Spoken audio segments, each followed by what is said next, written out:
Hello, everyone. Welcome to episode 2 of the Straight 7 podcast. Technically episode 3, but episode 2 was lost. Today I've got Wildcat929 and Afrobane, also known as Nick and Elias, with me. Wildcat929 is returning for a second episode here. What's up? What's up? Elias? Ooh, I like the soundtrack already. Okay. And for the background game today, we have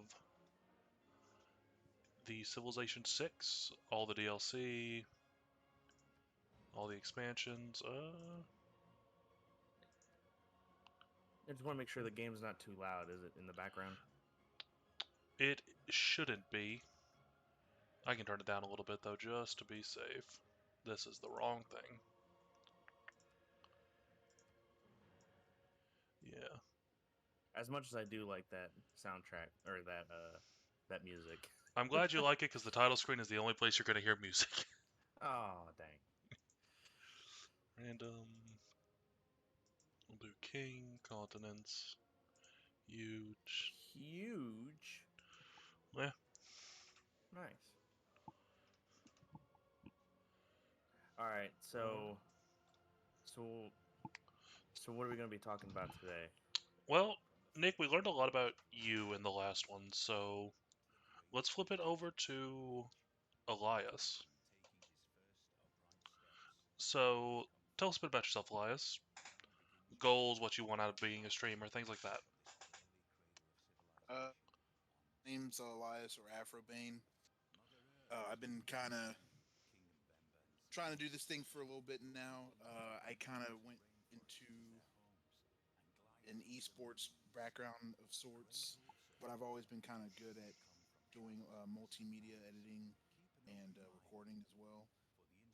And so I thought to turn it into a career. There's a lot of stuff that like influenced that decision as well, including like a lot of things like G4 TV or like IGN and stuff, but in Rooster Teeth. So yeah. All right. Well, today usually we focus typically on one person and a bit about them, but since we've got two people today, we're just going to go straight into just talking. So, I figured a good lead in would be favorite game series. Just what is your favorite game series and what made it that way? Let's start with Nick. Ugh. What's funny is that you told me about this like 10 minutes ago, and or like 15 minutes ago, and I'm just like, oh, jeez. Um, I mean, honestly, very, very rarely do I play like full series. Well, not rarely, but or the amount of like full series that I have played is very limited. But because I haven't finished Jedi Survivor yet, I'm gonna have to say, and I know it's only 2 games, but the um, Red Dead 1 and Red Dead 2, love Full them. series. Okay, yeah. So, yeah, definitely the Red Dead games. I love the lore, the like Red Dead 2 made Red Dead 1 better in my opinion. You know, that series is Which actually. which Red Dead 1 was already good, but the backstory of how that all happened made it even better and mean more. Personally. Did you ever play Red Dead Revolver, the first game of the series? Oh, no, I've I I've Oh, I thought you had. no, I always hear about that, but I always forget to pick to see if I can find that anywhere. I need to though. I need to play that. So not even playing the full series. It's already my favorite. From my understanding, Red Dead Well, Revolver is the weaker one in the series, yeah. but I people mean, still technically, they really did love it. name it Red Dead Redemption 1 and 2. Red Dead Revolver, I guess, is just like Kind of happens in the same universe yeah. kind of thing. Okay. Because otherwise they would have called it Red Dead Redemption 3. Did it When did it come out? on the I think 360 era. Oh, huh. Red Dead Revolver? Give me just a moment here. Let me check on it. Because I'm curious. 2004. Sheesh. PS2 and Xbox. Oh, X. never mind. Oh, Yeah, so it's so an that old one would have game. been first. Yep. So Red Dead Revolver is the first one, and it Mhm. happened so far before Red Dead Redemption 2, since chronologically, Yeah. that Red, the main character, is basically just a mythological person. Huh. Yep. Interesting. All right. So I guess that's why they call it Red Dead. Yep. Nice. All right. Huh. So now let's turn it over to you, Elias. Favorite game series and why? Easily Dead or Alive. Extreme. I'm just kidding. Dead or not Dead or Alive. I can't even think. Final Fantasy. There we go. That's That's what I was the expecting to hear. yeah. No, that game just means a lot to me, and that was the really the first game that really made me take gaming seriously. And because it was a text game and not there's no voice acting, I had to like read everything and I had to pay attention to my decisions and what was going on with the game. So it really got me hooked.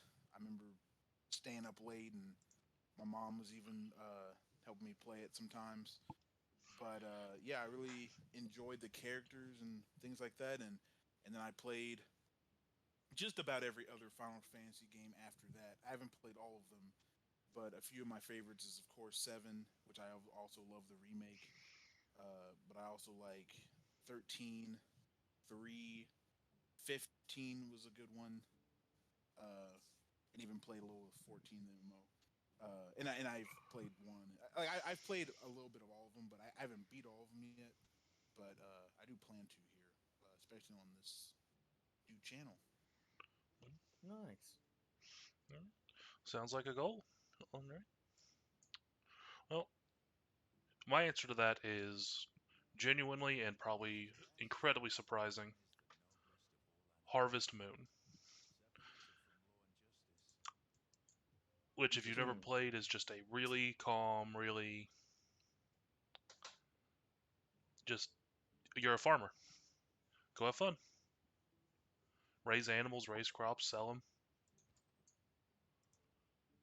And I don't know what it is about those games, but I've purchased every one in the series and every side series. Half of my game library is those games. Um, how many are there? If you haven't said yet. I think, not counting remakes, re Mm-hmm. releases, and special editions, I think there's 11 of mainline Harvest Moons, 5 Rune Factories, Oh, Rune and Factory is in Harvest Moon universe. yes and no. It's made by the same people, so I count it, but it's not like in universe or anything. Those games, I don't even try to deal with the lore of those because it's so convoluted. Because in Rune Factory 4, Raven from Rune Factory 3 shows up, and she's a merchant, but also Rune Factory 4 takes place like 200 years after 3. So it's like, I'm just not gonna worry too much about that. So, yeah, they're just real fun, real relaxing games that you can sit for hours and lose that time. It's like it's just gone.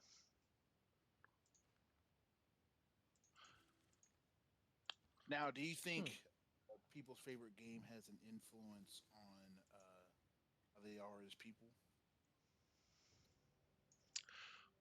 No, but I think the inverse is true.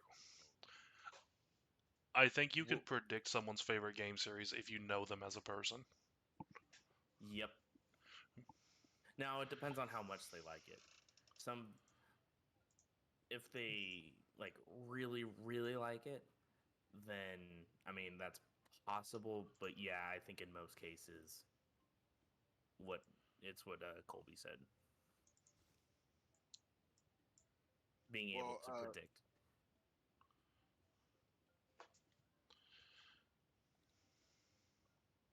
I was gonna say, could we predict what everyone's least favorite game is? But that's kind of hard because I don't even know what mine is. Oh, jeez. I could tell you my least favorite game, and there is a very, very What is it? Record of August War Mariage. Huh. So, so August War 0, August 1, and August 2. Adore them. I love those games. I own them on every platform they were released on.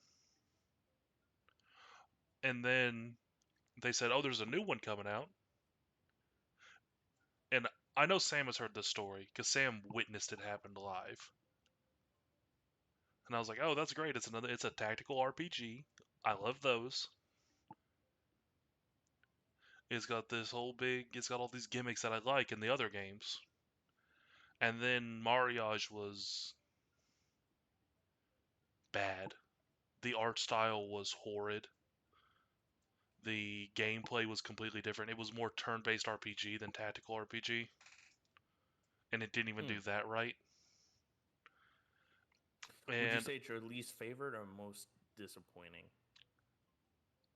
it is my most hated game. I will Okay. never hate another game as much as I hate that one. I refunded it within 10 minutes. All right. Man, you didn't even give it a chance. No, no. I'm just kidding. And I I'm did. I went sure. and like, does it play like this the whole time? Oh, and I'm looking through the reviews and everything, and I'm like, oh, Oh no. bye. um, I don't know. Like while you were explaining that, I was trying to think of like what my least favorite game would be, but I don't know. It's one of those things that's I haven't hated a game so much that I remember it, and if I like really hate a game, I just either don't play it or I like just void it from my memory and just don't play it ever again. Uh, that and I don't know. I'm usually pretty picky about starting games to begin with, so if it seems a little lackluster, I'm like, I don't even start playing it or get it. But in your instance, Colby, there wasn't really that much of a choice because I mean you liked everything else they made. So Yeah. What about you, Elias? Like I said, it's hard for me to think of my least favorite game because I've played a lot of different genres. But I would say that the game that's made me rage quit the most has definitely been Elden Ring, or I guess Souls-like games. Uh, but but I'm it's not that playing you it right hate now. it though, right? Right. But that's Okay. I can't think of like the only other games that I've rage quit in before has been fighting games, but I don't hate fighting games. So I don't know. See, I was Hmm. really expecting you to say Destiny 2, because last time we discussed it, me and you got Oh, you very know what? heated. I don't like you're right, I don't like Destiny 2. For the record, everything you got heated about not knowing what the darkness wanted, we've got the answers to that now. Oh, really? Yeah, Huh. they finally have delved into that. They finally delving into the darkness. But Hmm. that's for another time. Um, all right, but that is gonna segue. Nick, you did mention it here. Most disappointing game, and just to lead that off here. Yeah. Well, actually, while Nick thinks about that, the reason I was going to say Souls-like games, at least Elden Ring, cuz I would consider like Stranger of Paradise and even Jedi Survivor like a Souls-ish game. But the reason I was like getting rage quitting at Elden Ring is because it's like even when you think you're getting better or like uh progressing or like leveling up and stuff, you still feel like as weak as you were in the beginning of the game, at least to me. And that's like it feels like I'm going nowhere, and I think that's why it's like not working for me. But I mean, I'm getting there though. Honestly, what might help you is if you play a Souls-like that is not as brutal, something to sort of take everything a step back and be like the mid between, like you play this and then oh, it all makes sense now, and then you can move up to the harder stuff. Is Code Vein still on Game Pass? I think so. I was actually thinking about doing Code Vein. Well, the thing with like Jedi Survivor, that's the example I'm going to use is it's like whenever you learn an ability like a force power or like a a sword stance or whatever, you you can clearly see how it helps you in the game. If that makes sense. Whereas if you learn a new ability in Elden Ring, or you can like use a new type of weapon or like a new type of spell or something, it feels like the boss, like the next boss, doesn't even care about it. Like they're like, yeah, so what? And that's just like, okay, well, like what do I do now? You're like, I man, guess. I've been leveling up so much, and then you walk in the next boss, and he's like, okay, buddy, and then just one shot you. Yeah, exactly. Yeah. I actually did get one shot by a boss in Well, it was like a side boss in Jedi Survivor, Oh my and god. like I didn't even have time to like stim or anything. Like I had full stims and just do no time. And obviously I'm not going to say which one it was, but or what it was or whatever. But I was just like, sheesh, and But I I it took me like 10 tries to beat him. but I think what it is, and like this might be in with Destiny as well. I think I don't like games to where like your hard work doesn't pay off, I guess. That's fair. It's like you're working hard to basically be at a consistent level and not necessarily get better. Right. Or at least like I mean, even though you are getting better and you're like you're learning stuff, it doesn't feel like you're getting better is what I mean. The enemies are getting harder as you get better, so then it's just like this plateau of skill. Yeah. It almost feels too like real life, I guess. Like I don't know. Cuz like, even though you're like you have a job and you're making money and stuff, it sometimes it doesn't even feel like you're really Doesn't feel like like enough. yeah. Or like the situation in society is getting to a point where it's like the the increase that like the amount you've improved your life like cancels out like how bad society may have gotten or something. It's something like that.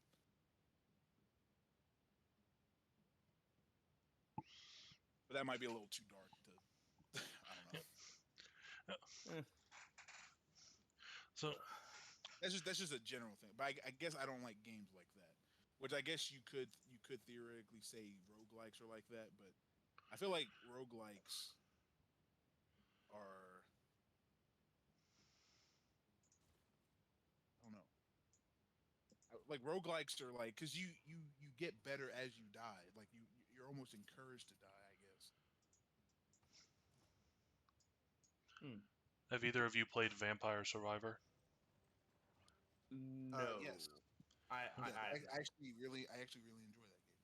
I just finished unlocking everything. I'm about to move on to the DLC.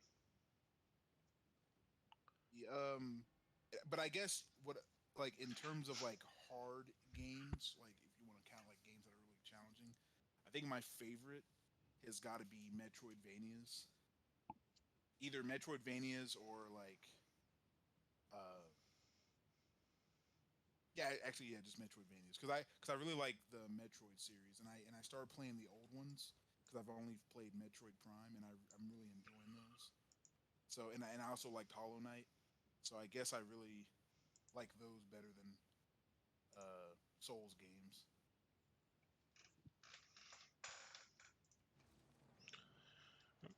So, most disappointing game. This doesn't have to be one that made you angry or anything. Because I'm writing off Redfall just coming out, and I don't know about you, Oh, gents, but I was extremely excited for that game. It looked interesting and fun, oh and no, what I got was I'm with you there, but that's not my most disappointing game. But yeah, I'll wait till we finish about Redfall. yeah. Because the only thing I feel like Redfall has going for it is the gunplay, because the guns feel nice, Right. and that's it. And I'm not saying that everything else is bad. 60 or 30 FPS is on console is bad, yes, but I'm not saying that the game is. It's just a nothing burger. Like I play Devender, the cryptid hunter, Yeah. and I got that electric stake, and I was like, oh, this is gonna be real useful. It's gonna be great for crowd control. And it was just so underwhelming when I used it, because like, yeah, it's gonna hold up some people, but not in the way you want. Does kill vampires instantly though. But yeah, Redfall, it's a game. Maybe It's we'll have a No Man's Sky situation. That's what you can But hope for. well, the only thing is the reason No Man's Sky did better is because I feel like sandbox games have a little bit more room to improve than like a maybe a story based game. But I don't know.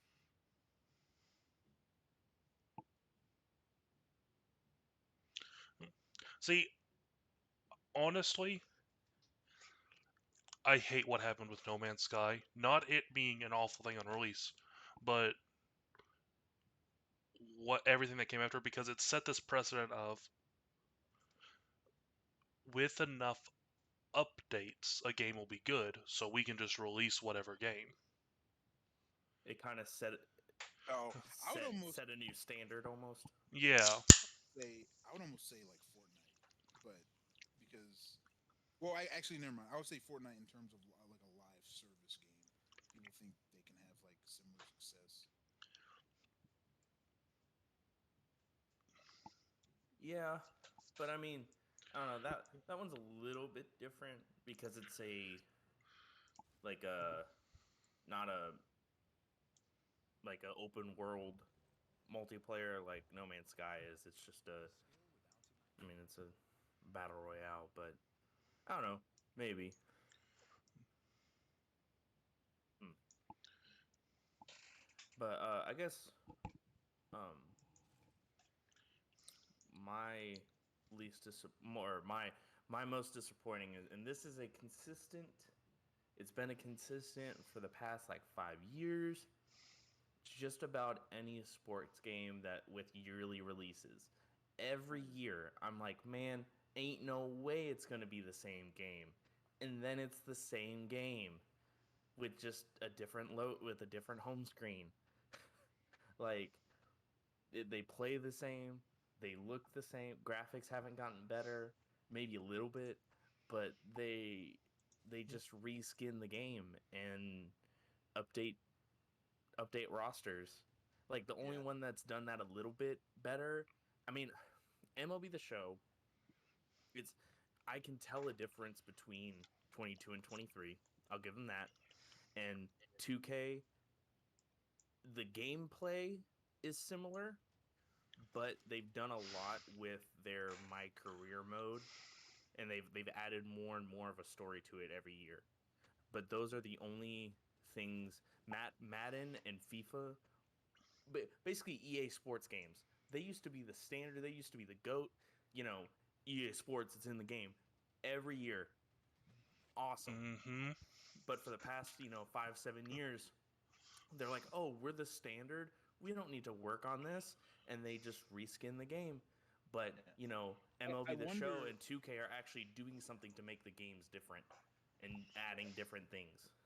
I wonder if, in terms of like gameplay, do you think sports games are able to change it up so much? Like, because I feel like if they change it too much, will people get mad that they can't like I play So it the same? they actually, Like, Ukes talked about that. I think it was Ukes. They make the WWE games. and they talked Mm-hmm. about it before, is they're required to mess with button controls instead of refining them because something has to be different. Mm-hmm. So instead of them sitting there refining the controls and making it feel good to play, they have to change it every game. They change that and just nothing else. And that's a good portion of why those yearly games are just not good. Like I can't talk. I know they won't do this, but I feel like what needs to happen, especially like when it was primarily discs and not online play, yearly, it's like, okay, I guess, to update rosters and stuff. But now, like, I almost feel like they need a new game every 3 years, and you just update rosters.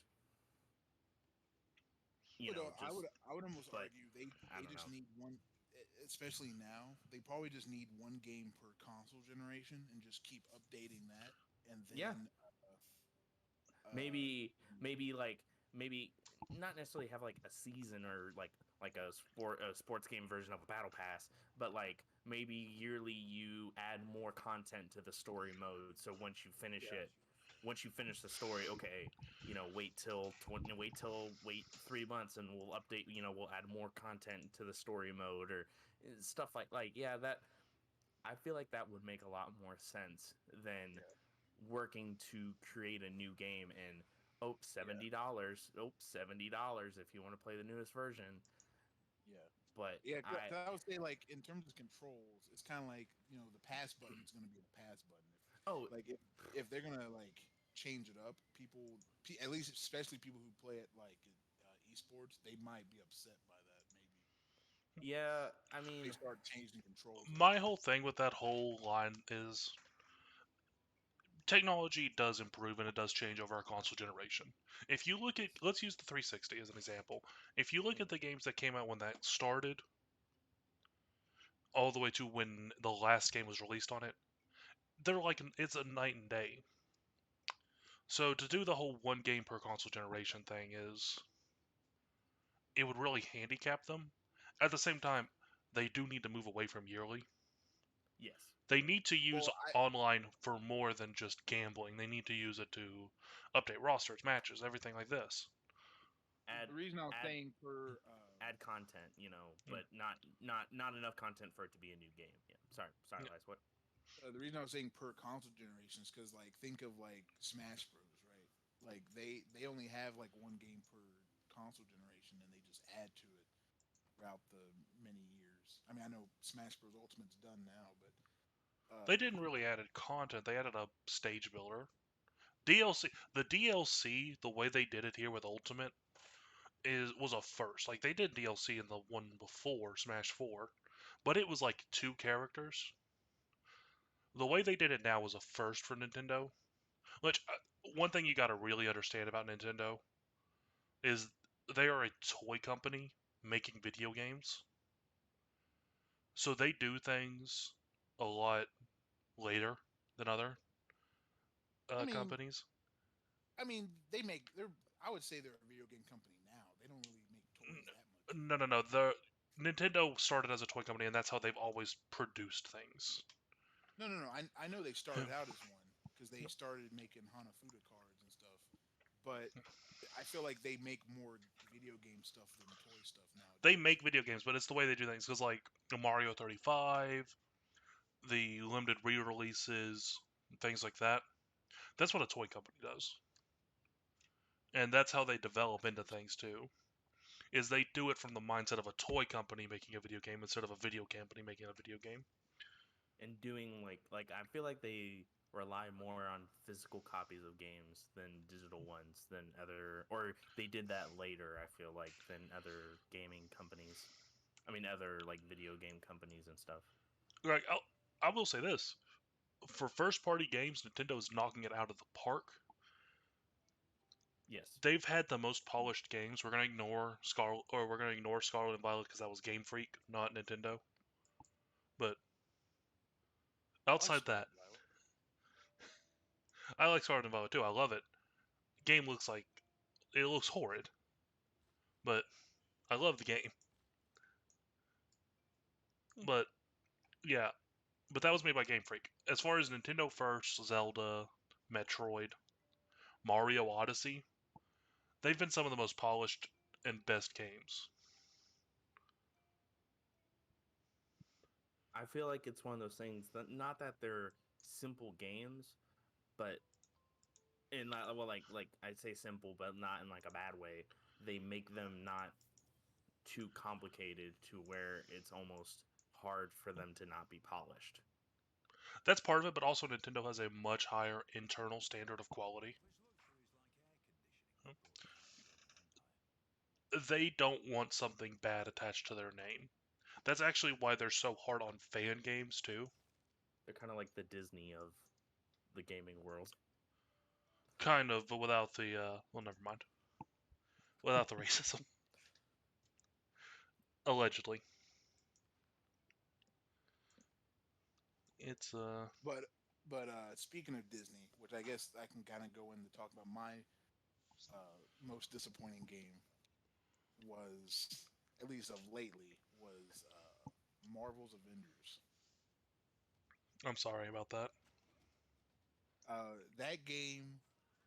That game, look, in the beginning, that game was going strong for me, and I even pushed through when it seemed like it was kind of getting stale. Uh, but the thing that put the nail in the coffin for me was they didn't even like when I think it was Lady Thor and then like Winter Soldier, like when they came out, they didn't even get like story modes connected with them. They just kind of came out with the characters. At least with like Hawkeye, Kate Bishop, and Black Panther, they had like a story mode with them. But then they like that just told me they literally just stopped trying. Well, they did. Uh, They made all the cosmetics free. I feel so bad for you because of what they did with that game. What they did with that game, Nick. I don't think you were as active with us when this first happened.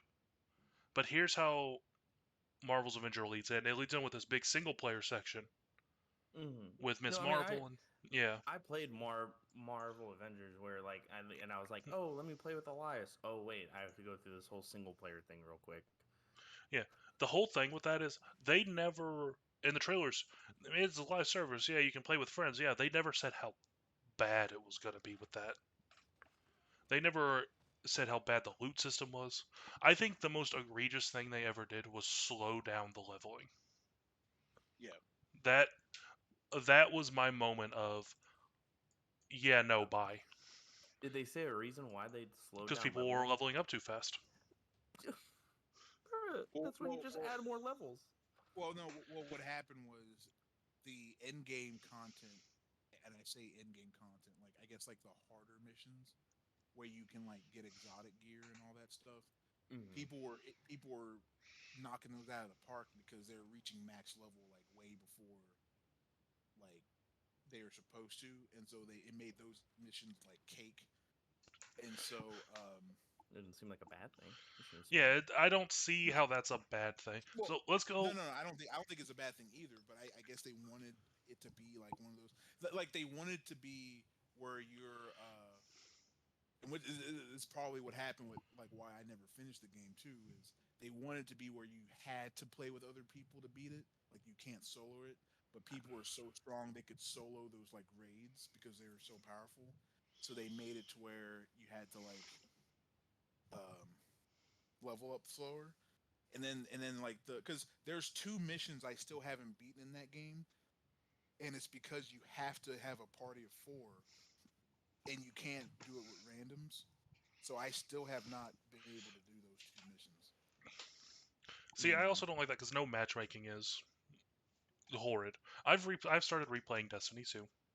I'm sure you've all seen me on the friends list, Yes. oh and god, it it's the same thing. You can power level in that game so fast and get to the light level. I'm the level. I've started playing it maybe 2 weeks ago. I think is about when.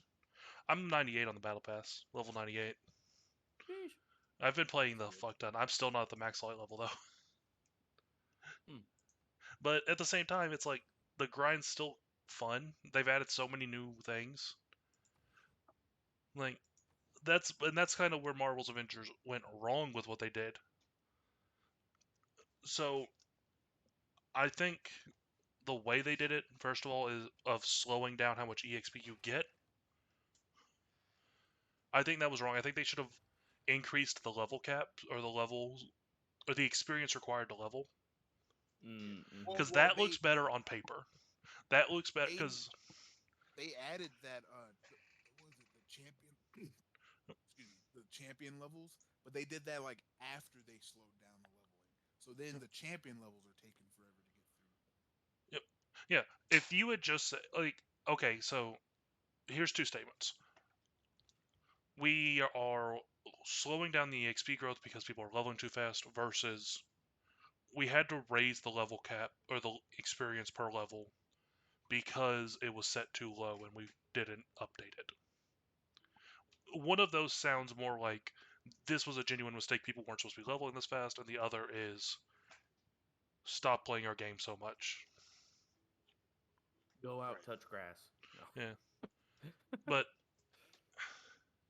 who was it? It was Crystal Dynamics, right? Yeah. Yeah, I don't. This was like a first for them, and it was so big and so much. I can't 100% blame them because it's a first, and they probably had no one with any experience for this type of stuff on there. Because you could see little touches of every game, every sort of live service game that was active at the time in Avengers. It was all there. It just wasn't melded properly. Because you've got the leveling like Destiny, you've got the cosmetics like Fortnite. Yeah. Yeah, and the reason I stuck with the game so long is because like um once which I like soloed I solo played Black Widow until I about made her invincible, and so I was able to like solo missions. Mm-hmm. But I started unlocking more stuff. Like I actually started getting costumes and getting exotic gear for my other character. Like I started actually unlocking stuff, and I was like, okay, I can keep doing this. And then, but then like I couldn't even use my stuff because the missions were so, or like not even I couldn't use it. It was just, the missions were so, I guess bland or like just repetitive that I didn't even like feel like you like I didn't feel like showing off the stuff I've unlocked because I would just be showing them off in missions I've already done, you know? That was one of my biggest problems the with the game. Like, yeah, different missions and like all that jazz, different maps. They all felt the same. Like, oh, start off at one place, dash to this one place, kill a bunch of people, grab a thing, take it to a place. All right, cool. Head back to base. Like, Yep. it, go here, go here, go here. Okay, you're done. Oh, and don't die along the way. That's that's all it felt like. Yeah. Another thing that could have helped that game is if they actually added more villains than like because they only had four villains total, or no, I guess technically five.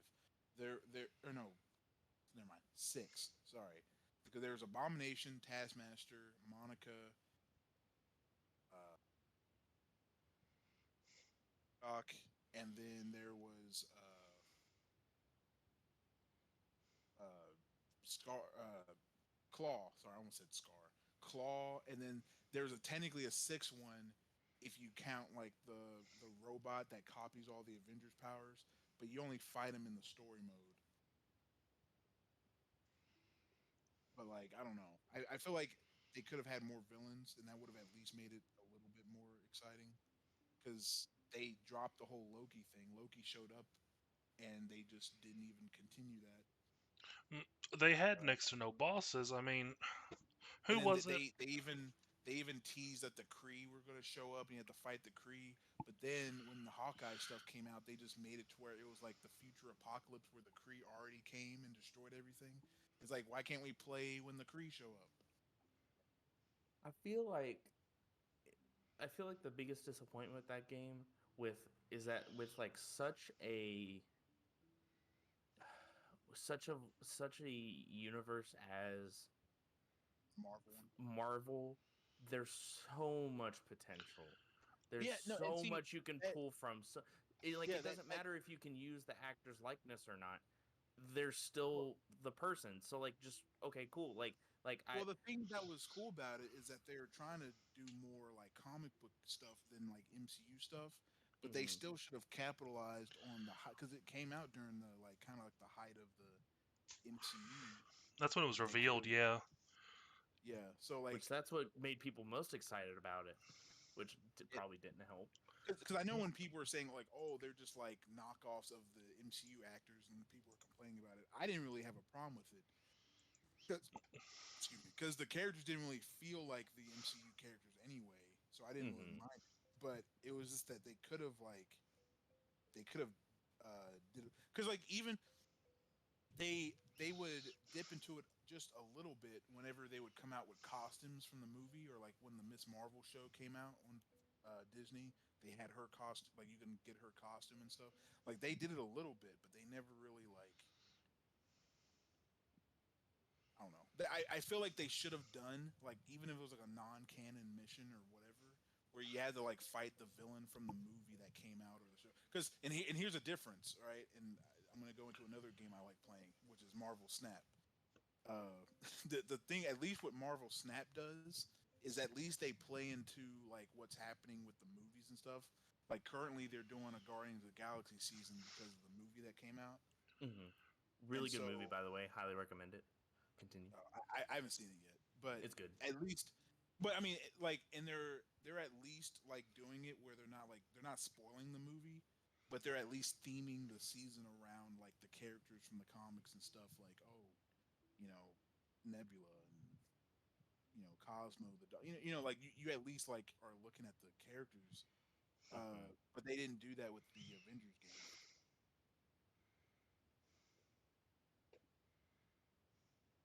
Hmm. I don't know. It might have been one of those things that like they didn't. There weren't enough people still playing that they didn't seem worth it, or so. Like I'd almost kind of want to hear the true reasoning behind why they did what they did. honestly, I genuinely think they just didn't know what to do. Like I said, Yeah, Crystal Dynamics, they've never done a big, big like game like that. And live service is not easy. In fact, I'd say live service is probably the hardest type of game to make. So they went from Tomb Raider and everything else that they made to that, when their biggest multiplayer experience was like a 3v3 in one of the Tomb Raider games. Which Tomb Raider was that? that was the second one. That was Rise of the Tomb Raider. Yeah. No, So, no, that was the first one. It was the first one. Never was mind. it? Alright. That was the first Tomb Raider remake. Yeah, the second one had the survival mode, and then the third one just had a multiplayer co-op thing.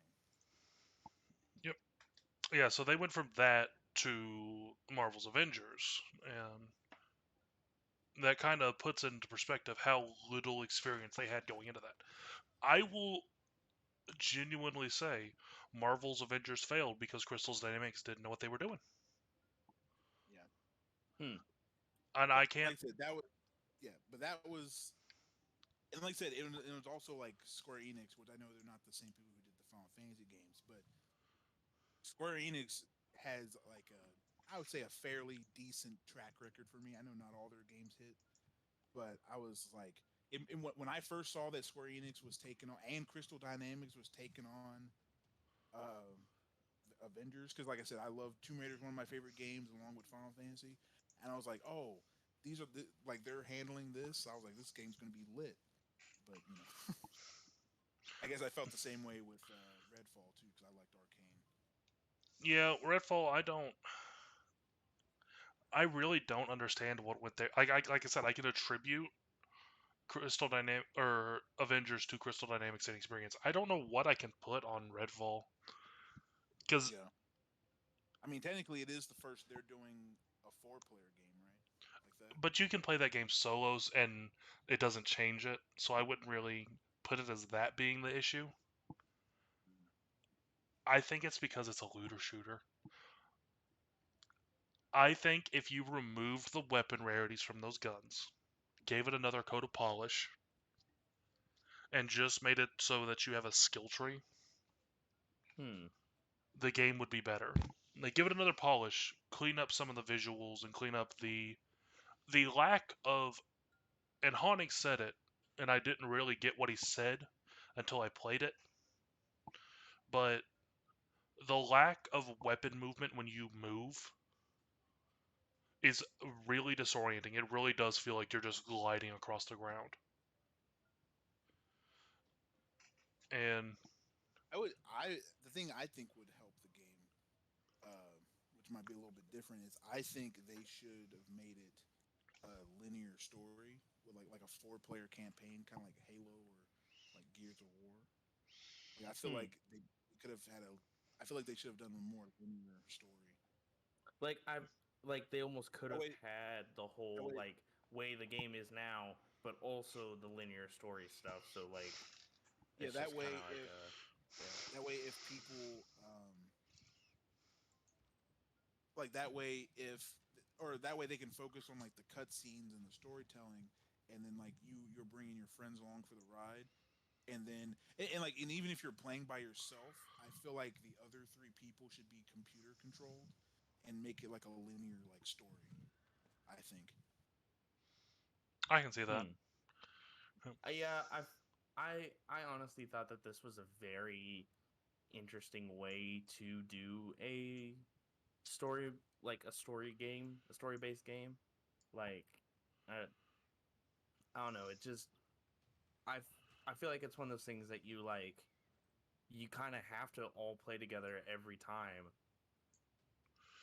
I or like it'd be almost kind of hard to see what's next. Sometimes it could almost be confusing about what to do next, possibly, or I don't know. I just thought it was really interesting. I've so I played it that initial night. When I said I was going to play it, Hmm. and I've played it a couple more times. And after I set it down the first time, I find it really hard to pick back up and just go. So let's compare it to probably the best looter shooter, Borderlands. You pick up Borderlands for the sec. You pick up Borderlands 2 after not playing it for a bit, and you shoot someone and they drop a gun. And there's a little mental click when you do that of, oh, this gun's not good, but what if I shot that guy? Whoa, will he drop kind of Eh, thing? yeah, and there's that little. It gives you that little incentive to even play it just for 10 minutes. You've still got that incentive of, well, I'm doing this, or I'm gonna just kill this boss real quick, and I'm gonna do this or that. And Redfall doesn't have that incentive. I don't feel it. Like, my biggest incentive in that game is to level out my skill tree to see what this guy can do. But the work that's required to do that is not fun. Like I said, the gunplay in the game is the best part about it, but and I know Arcane is pretty infamous for their weak enemy AI. Like, that's the one thing that a lot of people talk about with that studio. Mm-hmm. So as nice as the gunplay is, it doesn't really matter because you turn around and you're standing in the middle of the street and they're missing every shot. And I'm playing on normal. I did bump the difficulty up to the highest that you can go on a first playthrough just to see. Mm-hmm. And it doesn't change the enemy AI at all. They're just bullet sponges. So the gunplay feels nice. It doesn't have. It lacks video game recoil. I'll say that. It has more realistic recoil than video game recoil. What I mean by that Mm-hmm. is when you shoot the pistol, it doesn't just go straight in the air. It kicks a little bit, then you're back where you go. You know what I mean? Yeah, yeah. Yeah, it doesn't It have. doesn't just stay up. Yeah, it doesn't have video game recoil. It has regular recoil, but it the it could be the best gunplay in the world, and it doesn't matter if the enemies are bad and there's no real point in using it. Does that make Yeah, sense? Like, Also, I hate fighting vampires in that game. Not In because they're which annoying to game? fight. Redfall. Oh, right. Okay, yeah, yeah. Yeah. Not because they're annoying to fight.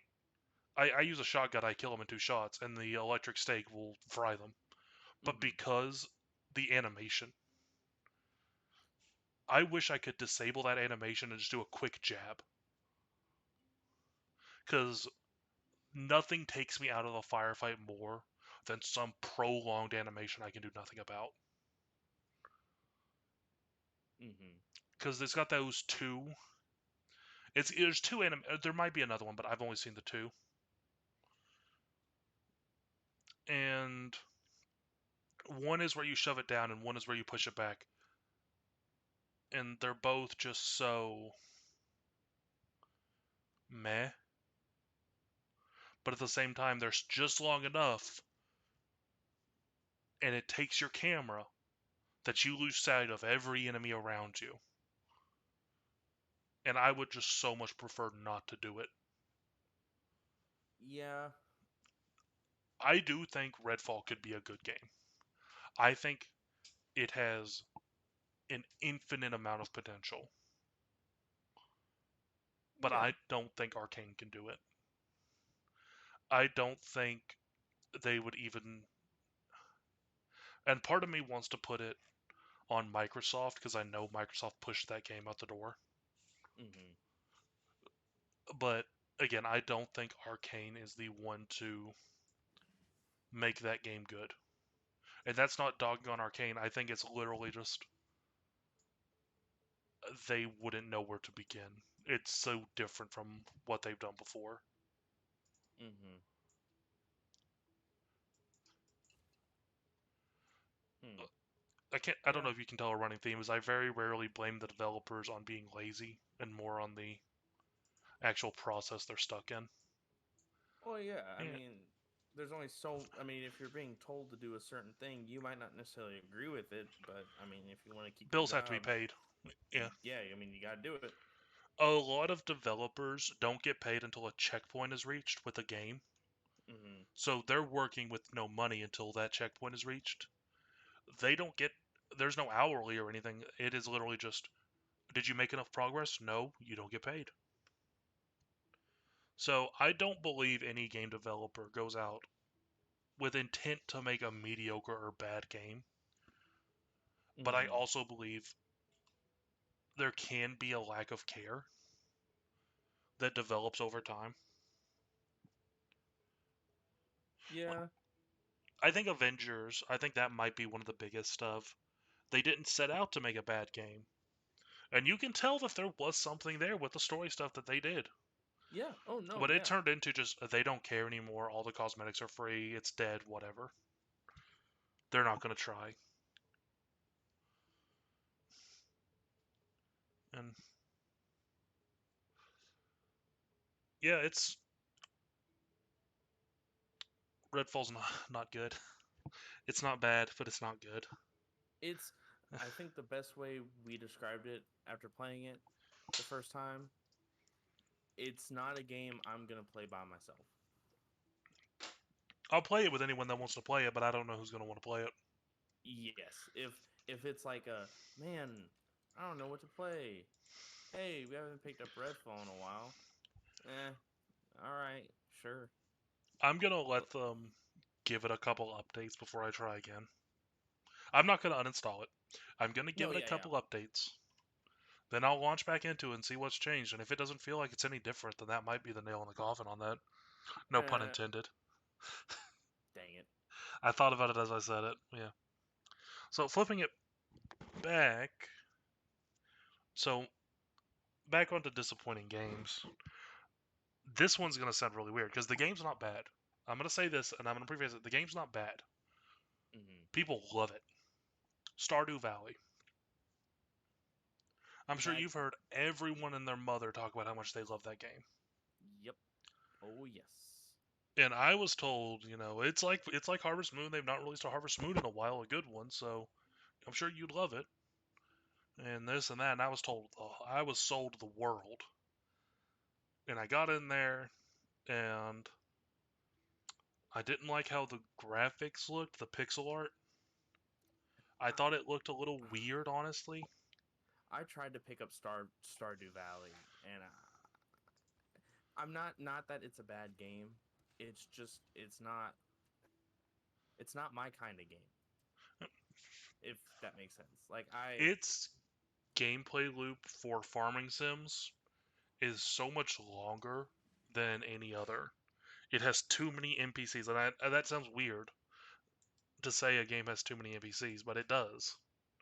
Like, if you want to maintain your town's relationships, that's a full day. mm-hmm. If you, yeah, it's just I don't like it. It's visually, it's not very appealing, but again, people love it. It's not a bad game. I just, Oh it's no, it is probably my definitely single not a most bad game. disappointing. Yeah. And it's one of those things that's just, if it's not for you, it's not for you. Nothing Yeah. wrong with that.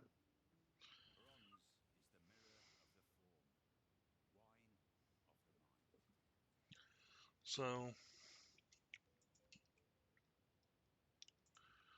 we can talk disappointment, but let's talk what game blew you out of the water. What game did you go into expecting to be either mediocre or not great, and it was just blew you out of the water? And I'm actually going to start on Elias with this one because you play every game that comes out.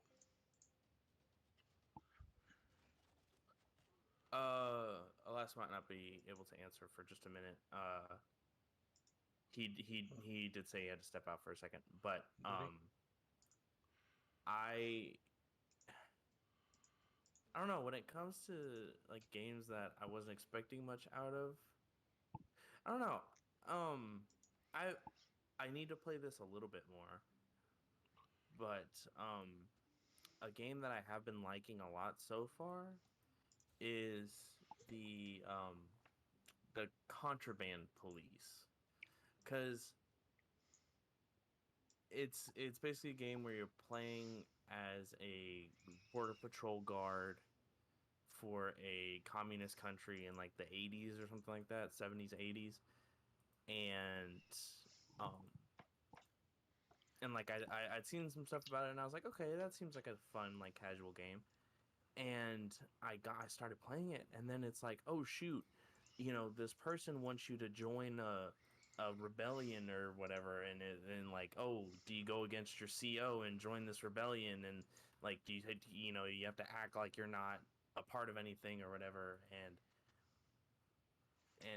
I still need to like really get into it more, but I was like, oh dang, this is a lot more involved than I thought it was going to be. I thought I was just going to be checking people's papers, but If you but like games like that, mm-hmm. probably the most famous game like that is Papers, Please. That's what Frank was Yeah, I was telling gonna me say, Yeah, yeah, when I I've told heard him of about Paper. it. I'm gonna do exactly what people did to me with Stardew Valley. Is that game? I've seen people play it, and it looks exactly like that. Is that you're a border guard and you're checking people's papers, and For there's little Contraband sub Police stories. or Papers, Please? Papers, Please. Okay, okay. Border guard checking people's paper. There's little storylines you can take. Mm-hmm. Yeah. Now you know what some other games that are similar, which Nick knows I talk about them all the time, is Valhalla, or I guess Vol 11 Hall A, which is like a cyberpunk bartender thing, Yes. and Coffee Talk, and then and then there's one that I actually haven't beaten, which is what was it called? The Cab Night Ride, something like that. Night Shift. It Night was Shift. no, it wasn't called Night Shift. It was, dang, I can't remember. But you're a taxi driver, and you have to solve like this murder mystery, and you can only find out clues by giving people rides. And I and Nick thought it was so funny because he was watching me play it, and I ran out of gas, and so the company called me up and took my taxi, and I failed because then I couldn't solve the mystery, and then the cop arrested. Because the whole thing with the story is that you've been accused of the murder, and so you either help solve the case or you go in to, you go to jail. And so if you fail to solve the case, then you get arrested. Or if you like or if you're not careful, you just get killed yourself or something. And basically, what happened was Elias said, "Oh, I spent all my money. let me stop by this shop real quick. Oh, a newspaper? Sure. I only got like $6, but it's okay." And then he bought the paper for like $3, and then said, "I need gas. Oh wait, I don't have enough." And then he got fired, and then got arrested and lost the Well, game because he bought a paper. well, I think what happened actually was that I didn't have enough gas to get home, and so then they took the car from. I can't remember exactly what happened, but yeah. So It essentially, was something like that. the way you can lose, from what I understood, is if you make the wrong person angry and they just kill you, or if you run out of gas, or if you don't have enough money to pay your like rent and all that.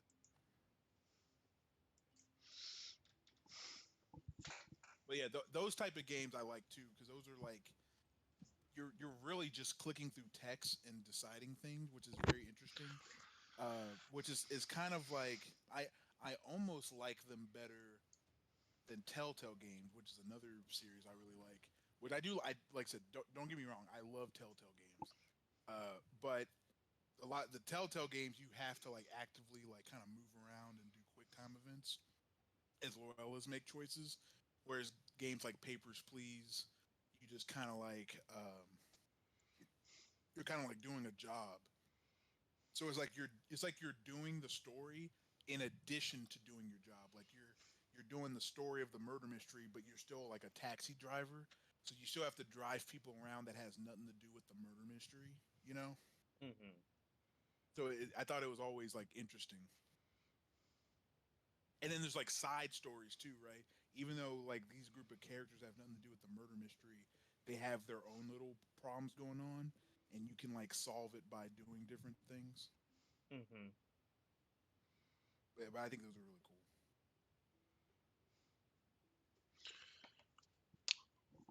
For me, it was Civilization 5. I got it for free, and I was like, oh well, since I got it for free, I'll just play it to kill time. And Elias, you might remember when I first started playing it, because it was just sort of this light bulb in my head of, oh, this is amazing.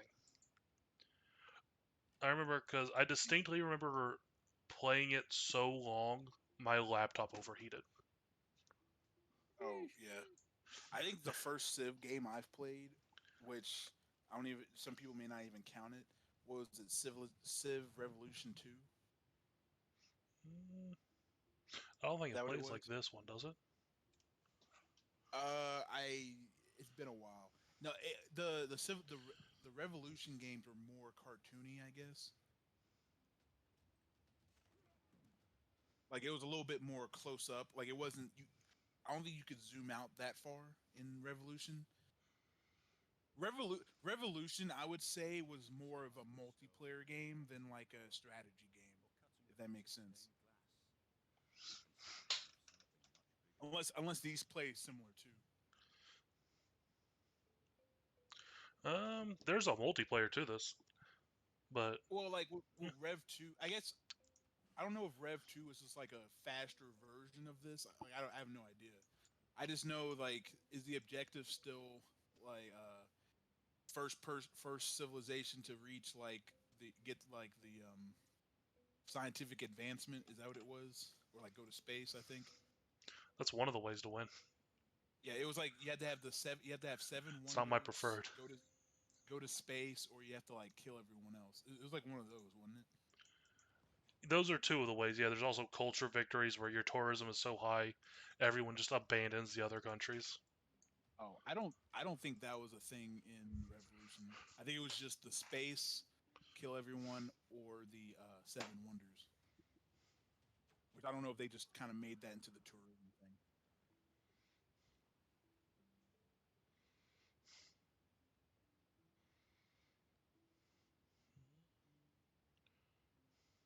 You could also just let the other countries get wiped out by natural disasters in this one. Yeah, yeah. Natural disasters wasn't a thing in Rev. There's a thing in this, and I hate them. Speaking of disasters, hello. Something I'm really excited for is that City Skylines 2 or Cities Skylines 2. I'm excited for that to come out. Where did he come from? Where did he come from? But which there's still, at least on Steam, there's no release date for it yet. It still just says coming soon. I feel like a game like that won't come out till like 24. I don't know. Probably. Gundam Battle Operation 2 has been coming soon on Steam for like 3 years. Don't. What are they doing to us? How dare they? Game I'm most excited for. Which Rune I Factory. didn't mean to change the subject. But... No, that's fun. It's a good subject. Rune Factory 3 specials coming out in August. Something else is coming out in August too. I don't remember what it was, but I was planning on buying it. As far as this year though, Starfield. What's that supposed to be? Uh, it's Bethesda's new IP, and so like Skyrim, Fallout, but in space. I'm excited for Starfield, mostly because I like sci-fi stuff. But Yeah, have you never seen the Also- trailer for it, Nick? I don't think I have. I now that you described it, I do remember not y'all, but like someone talking to me about it or explaining it to me.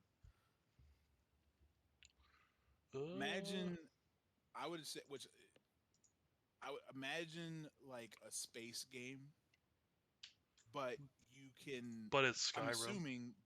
I'm Yeah. assuming you can do whatever you want because Skyrim's kind of like that. Skyrim's just like a medieval sandbox type of game. It's one of those games where you don't even have to do the main story. Here, Nick, in the chat.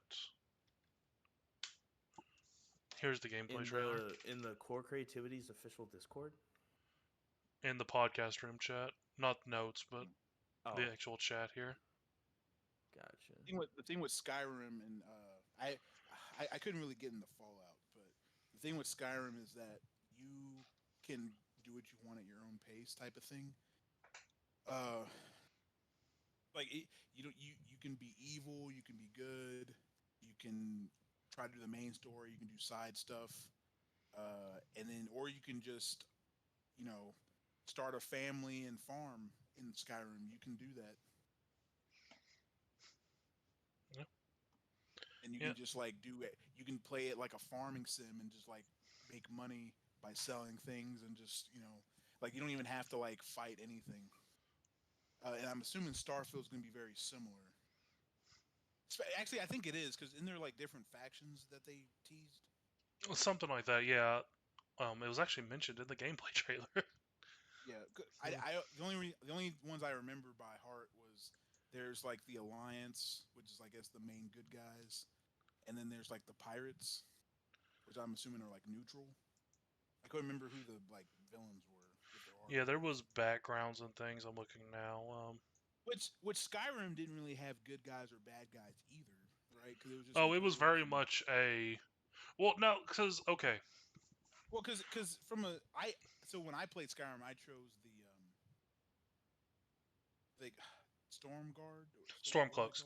So looking Stormcloaks. back on it and what we know about Skyrim and all the lore that's been dumped over the past 10 years, the Stormcloaks were definitively the bad guys. They were. I thought they were the good guys. No. So their whole thing of freedom from the Empire because of the Thalmor, the Empire's trying to get rid of the Thalmor too, but the Stormcloaks set everything back. I didn't know. Yeah. See, They're also I ultra racists. thought the Imperials were racist. No, it was the Stormcloaks that were racist. They have if you are not a Nord, Oh, you're right. Yeah, yeah, if you're not a Nord. Well, I thought the Imperials like they didn't like elves or something, or like they didn't they like don't like the they didn't Thalmor, like. which the Okay. Thalmor are the overarching villain of Skyrim.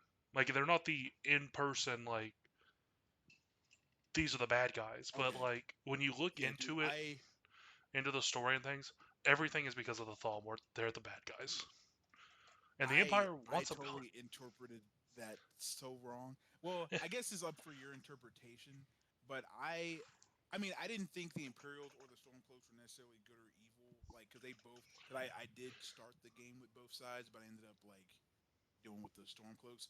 But it seemed like to me that the Imperials were trying to push the Nords out of like Skyrim, and like I thought they were, they were like marching up and down the streets or like the paths and like arresting people or attacking them, or like I thought it was very like we've seen in like a bunch of movies and stuff where like the empire is trying to take over and like the locals have to rebel.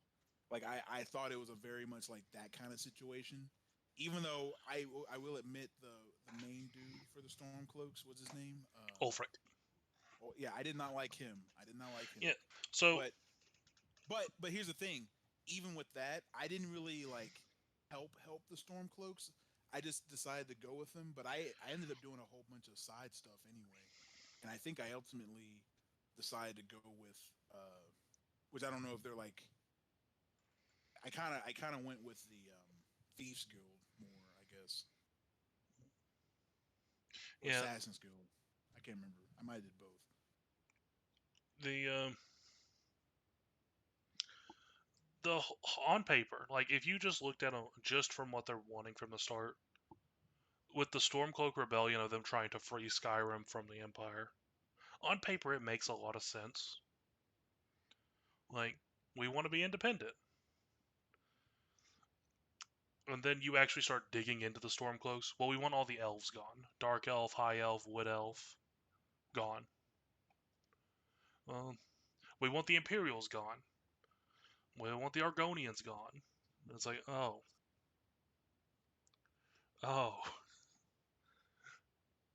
like, Yeah. No. It makes sense. Like I said, I didn't even look at it like that until like I guess later. But no, that is true. They do want them gone. which I mean, the Empire complete conquest of every human settlement. Not great either, but with how the past war with the High Elves went, it makes sense that they want to make everything as big and imposing as possible when they try to get free from them. I don't know. The next Elder Scrolls game is going to be weird. I know that. Yeah. Anyway, I know we're on like a tangent, Nick, but if it's like that, I think Starfield is going to be like the sides are going to be so ambiguous that you can kind of just do your own thing and still be fine. Speaking of, I'm Mm, looking over the trailer again at the character Because I ended up selection, doing my own thing anyway, but yeah. in Skyrim. and looking here, they give you backgrounds, and that looks like for the Starfield character creator. Hmm. And some of these, it looks like they give you starting skills. That's going to be interesting. Beast I w- hunter, bouncer, bounty hunter, chef, I explorer, didn't gangster. I didn't watch the whole trailer since it's 15 minutes long. Like I'll probably go back and watch it later, but I will admit it it did it did look pretty interesting. I would say,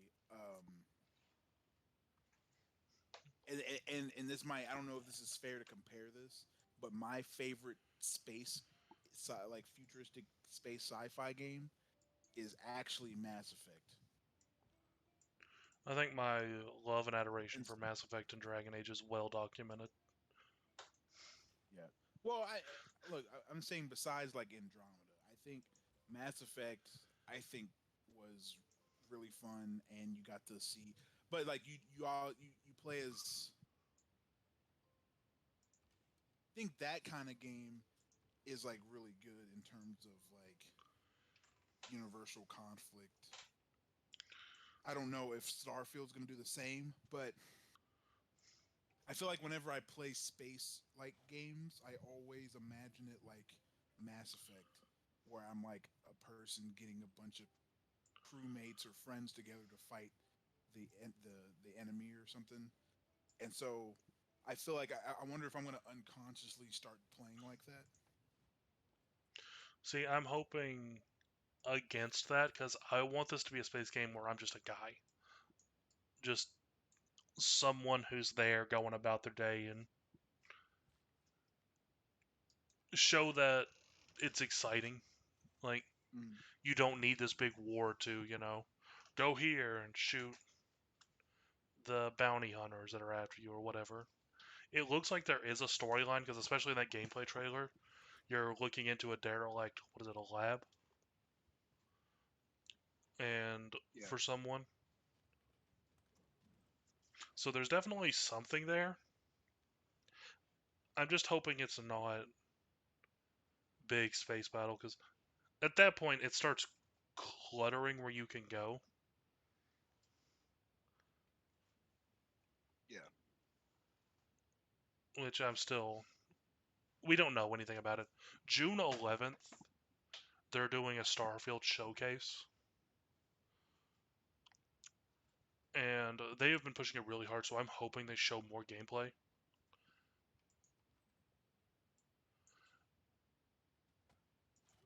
It's definitely my most anticipated game right now. Hmm.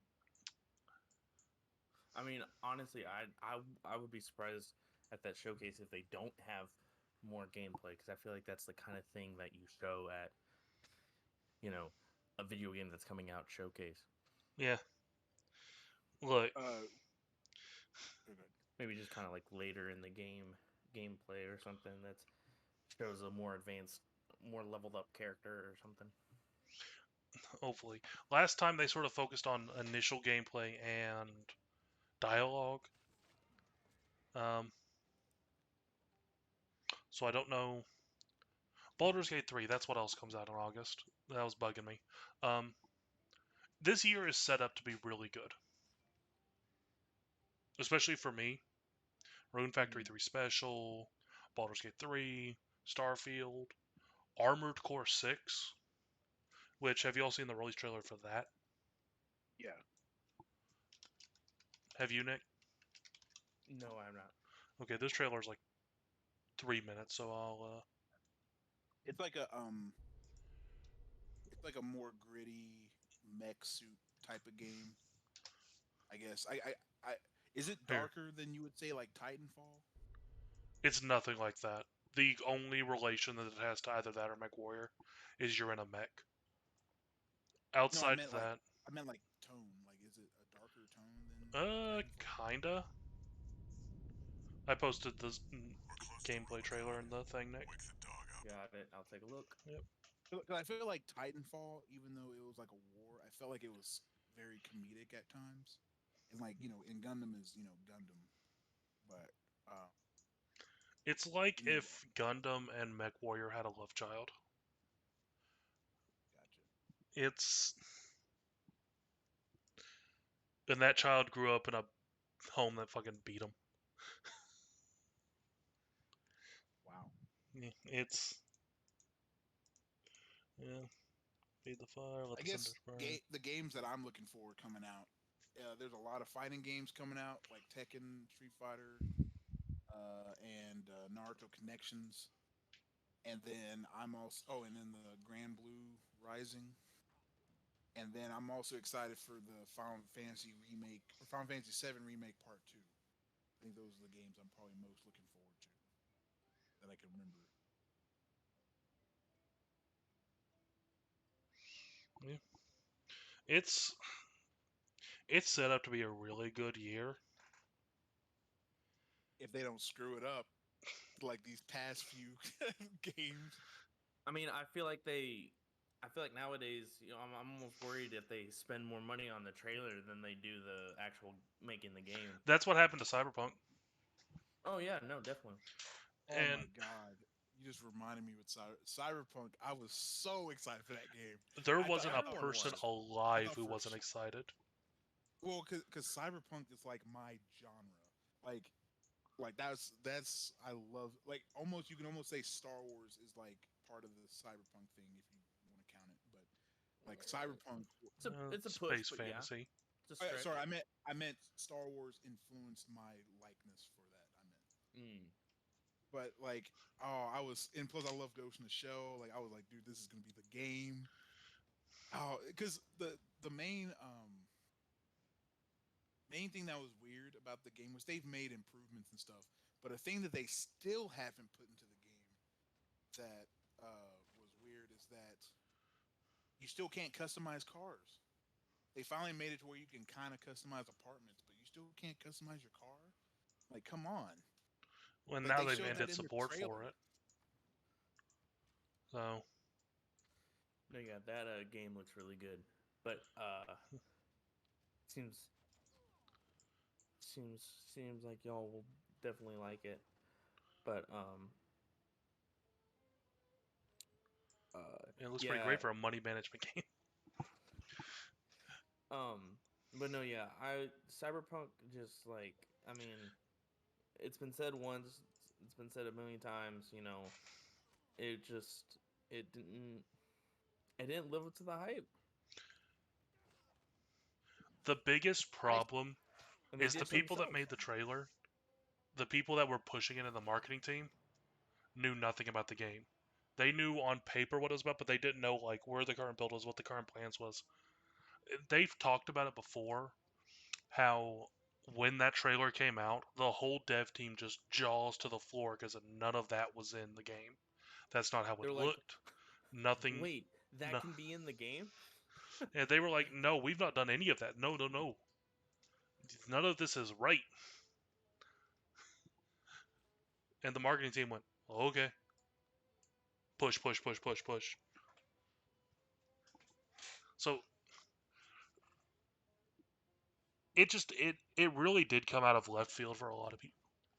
Sorry, a lot of people. CD Projekt Red is very famous for their quality.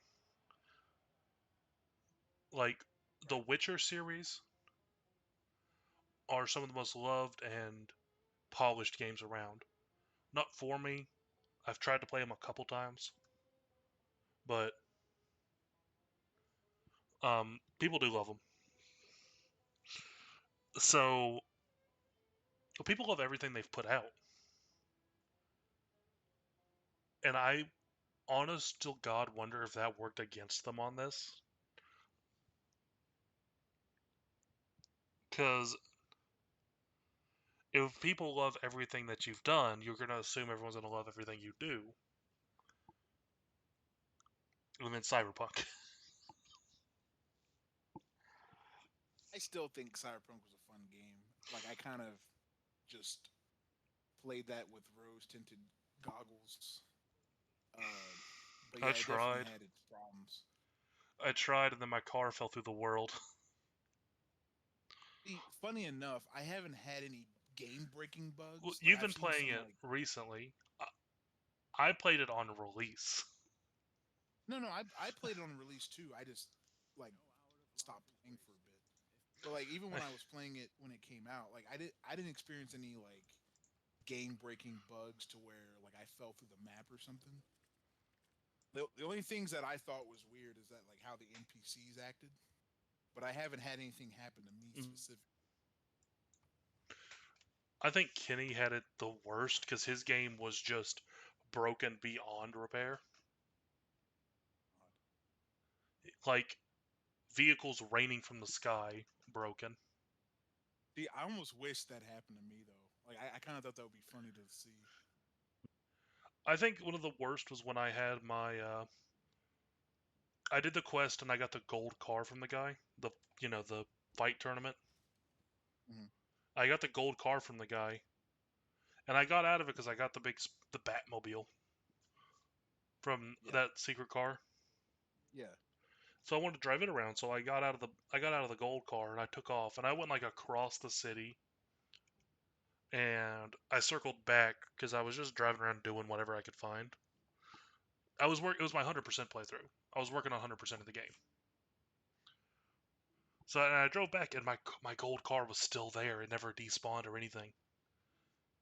Oh wow. And it looked like it had went through a trash heap. Like it was Oh, demolished people and people kept hitting it. yeah, they were just hitting it. And that was just one of those things like why didn't you despawn the car if I'm so far away? Yeah, I don't know. And I can't tell if it was a bug or if that's how it's intended to be.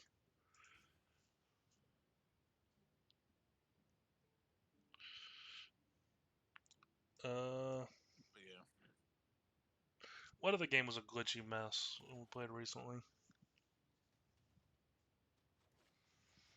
glitchy mess.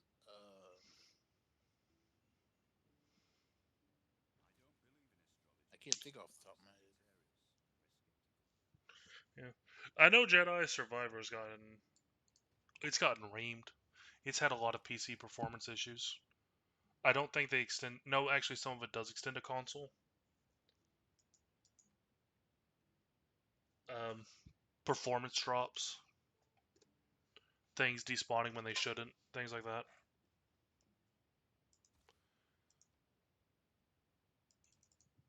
You know, I know a game that probably people don't really talk about a lot anymore. At least I haven't heard anyone talk about it in a while. Is the new Call of Duty? I forgot about it. Which one is it? Modern Warfare 2? Yeah, but as I'm saying, I feel like that kind of like fell off a little, like well, not even just a bit, like a lot. Like I don't even see like YouTubers talk about it anymore. That's because people are. And this. At least what? Because what was the previous one? Was that Cold War? Was the previous? Was it Or Cold my War? I thought it was. the last one I played was Cold War, but I can't remember if there was one that came out before When was Modern Warfare Vanguard? 2. But at least with the previous Call of Duty, I think I've heard more. No, previous. No, it was Cold War because Warzone 2 was with this game because Warzone 1 was still at Cold War. But Yeah. that was after Modern Warfare 1. So the problem is people are tired of Call of Duty. And I know that doesn't sound right, but think about it. Every Call of Duty plays the same. People play the same. It's Mm. boring. Well, It's the thing is, frustrating and boring. I thought people would still play Warzone though, which is weird. But people aren't even talking about Warzone.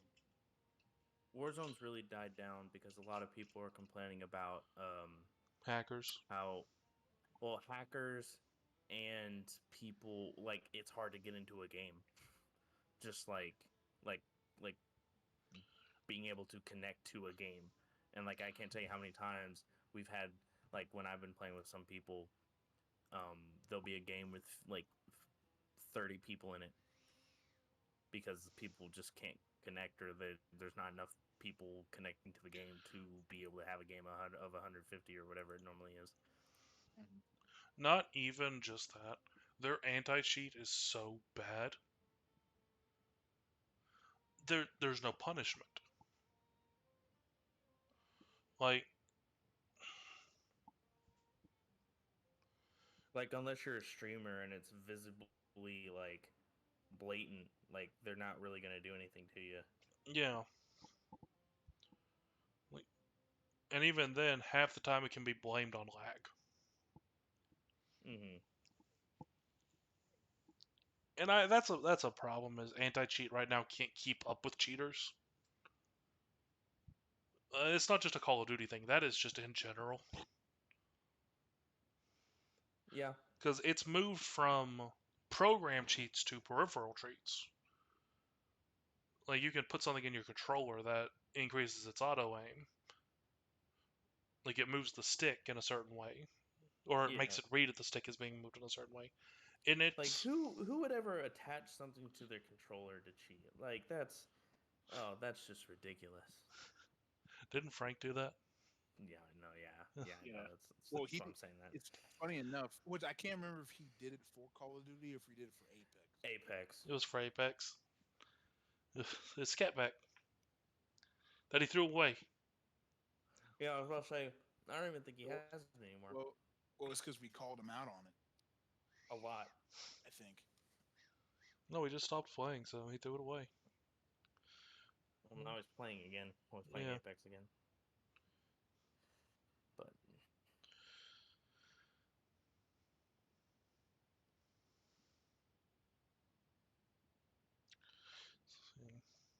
Yeah, the state of video games right now is it's very not it's in a great weird place.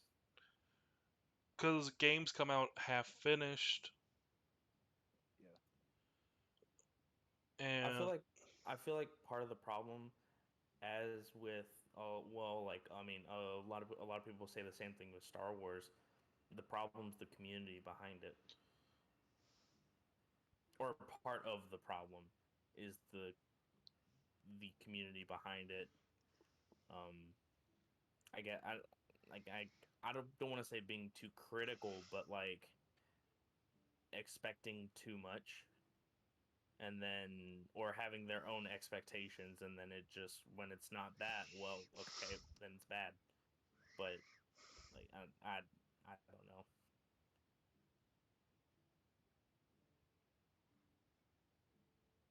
A thing I was thinking of doing, and I told Nick this is uh,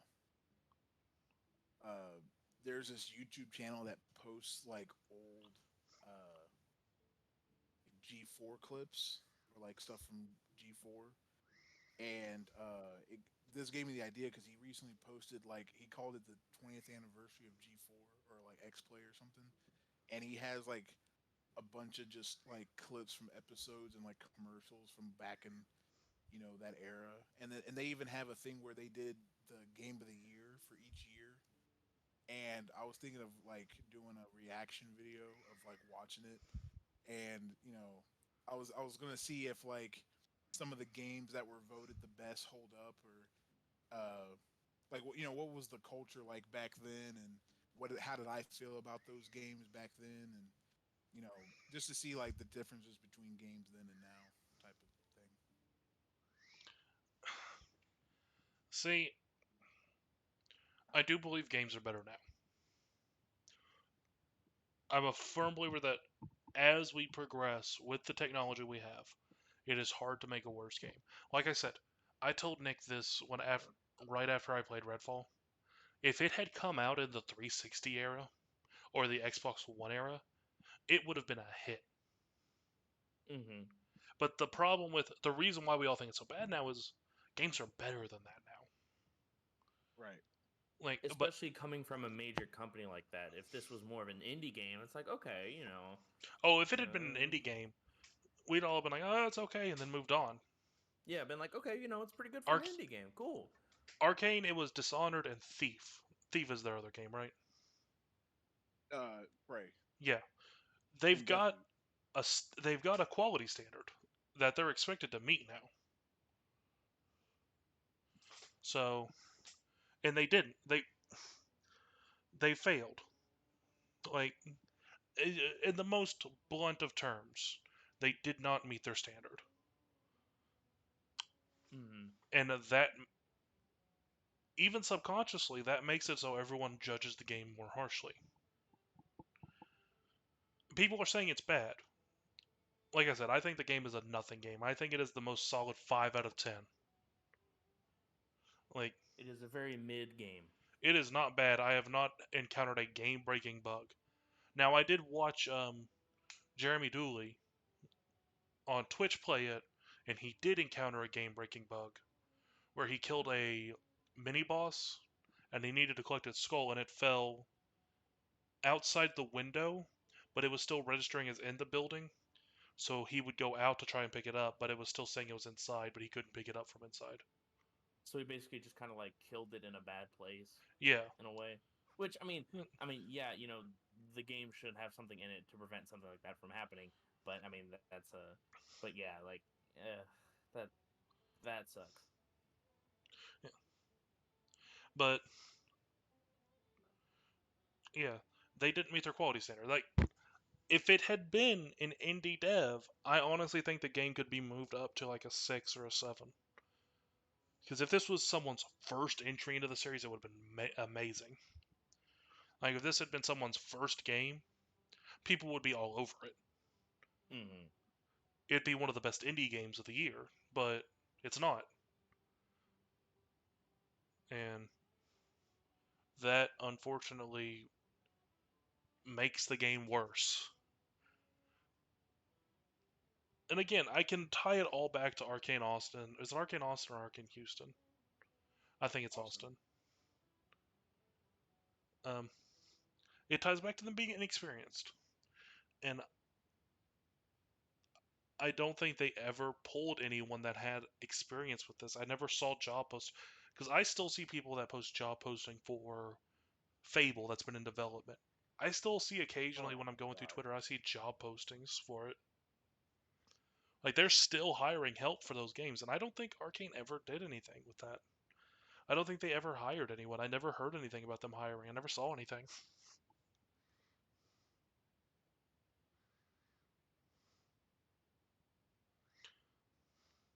Which Huh. is the reason is which is all it's weird because they're part of that Bethesda family, which is now part of the Xbox family. So it's like and even I remember seeing some about Phil Spencer say he took some responsibility, He took a because lot of they responsibility. yeah He because they should have had, which I'm not saying it's like his fault, but it, they had the resources of Bethesda and Xbox at their disposal. I'm assuming.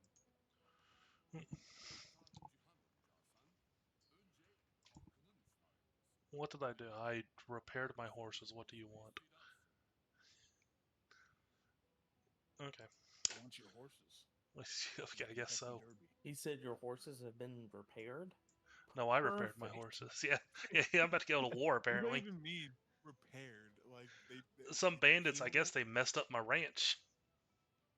Repaired. He just got he replaced all their hooves and fixed their Some of them alignment needed a new and snout. yeah, just replace their headlights. Nothing, just oil change. Yeah,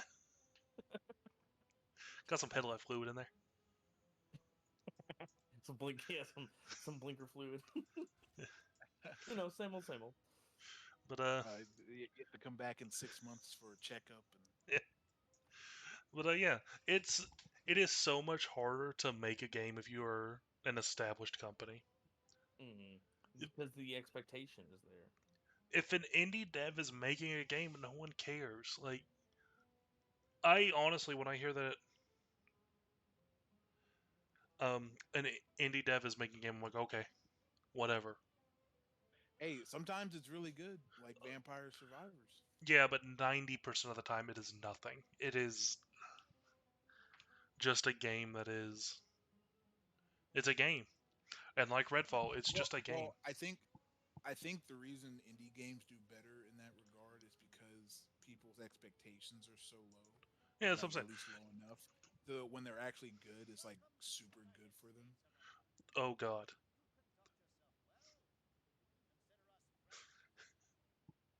Well, like I mean, I thought Hello, Teddy. Cold to the Lamb was really good. Yeah, you know what I'm saying? It, So many games come out now that it is very hard to find a good game. But when you I find a mean, good game, everyone hears about it. yes, But which I heard Cult of the Lamb. I heard about Cult of the Lamb after it was already out. It wasn't like one of those, oh, it's coming out, we're really excited for it. It's a someone played it and then shared it, and people were like, whoa, this is really good, and then it just spread. yeah, I just I don't like the state of games right now. I don't like that everything comes out broken. That's actually why I'm moving more and more towards Nintendo games. Like Nintendo has been really good. I'm really excited to play Tears of the Kingdom next time I get paid. Scarlet and Violet, it really is a big blemish. But again, that all falls back on Game Freak. And even then, that game is still insanely fun. I still don't like. Besides the visuals, I still don't understand why people don't like Scarlet and Violet. It's Like they, glitchy. because I really like Sword and Shield. But and the reason, and I know a lot of people didn't like Sword and Shield, but the reason I like Sword and Shield because that was my first like 3D Pokemon game because I never had any on the I never had a 3DS, and Ooh. so seeing the Pokemon in 3D and like you're moving in 3D and not just like top down pixel like I don't know, it was very like exciting for me, and so I like Sword and Shield a lot and I like the characters, but then like I liked Scarlet and Violet even more. Like I didn't think they could top Sword and Shield, uh, but that's just me, I guess. The story for Scarlet and Violet, left turn out of nowhere. Who is this? Eleanor? Okay.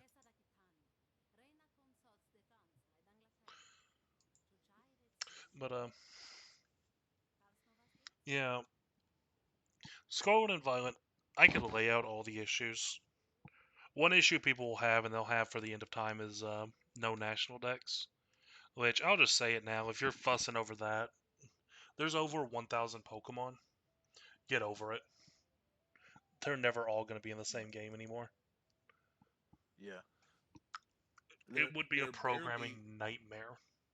they're slowly doing it with Pokemon Go, right? Like putting all of them in because aren't they going like one generation at a time? They are. Pokemon Go still a thing? It is a thing, and it is very popular. Yeah, it's Still, still huh? Mm. no, they do competitions on it now. That they go to this at You the got to understand, when Nintendo strikes gold, they know it, and they run with it. Huh? All right. I mean, not that I had a problem with it or anything. I was just like, oh, okay, cool. I don't know. I hadn't heard about it much recently, but when I last played, I think they added the Sun and Moon Pokemon, right? I think they're caught up now, actually. Wait, they added the Sword and Shield ones? I think so. Oh, Yeah. It's actually a really good time to be a Pokemon fan right now because we're getting new content basically every day. The If you're aware of the website Cerebi, which is one of the best Pokemon news outlets, the owner of the website came out and said that they have not had a single day without new Pokemon content for the past like 30 months. Whether it be something's happening in the anime, whether something's going on in one of the games, or in the trading card game, they are putting out so much Pokemon content right now that they can't take a break. And I think that is really good, but at the same time, when you flip it and look at Scarlet and Violet, which again, the main issues with Scarlet and Violet is that it should have been in development for another year. It's got some really bad glitches that if you hit them, it can delete your save file. oh, Like, that's not good. yeah, there's things of even I've experienced where I fell through the map because I got into a battle in a cave, and you know how it does that jump back animation to put you a certain distance away? Mhm. It did that, and it put me through the wall. oof. So it's got its issues. Like, can't say it doesn't. It's just, it's fun. It's a fun game.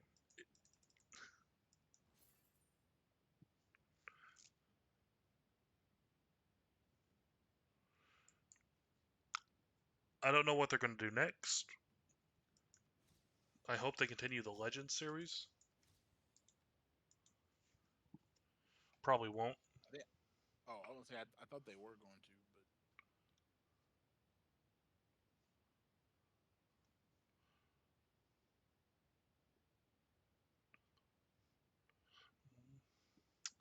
I don't know what they could do with it. Maybe Kalos?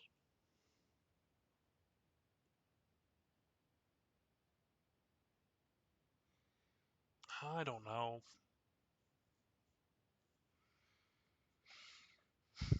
Those are questions for later. It'll probably be Johto, actually.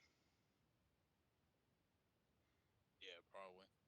Johto's the only one that has an actual mythological base. Okay.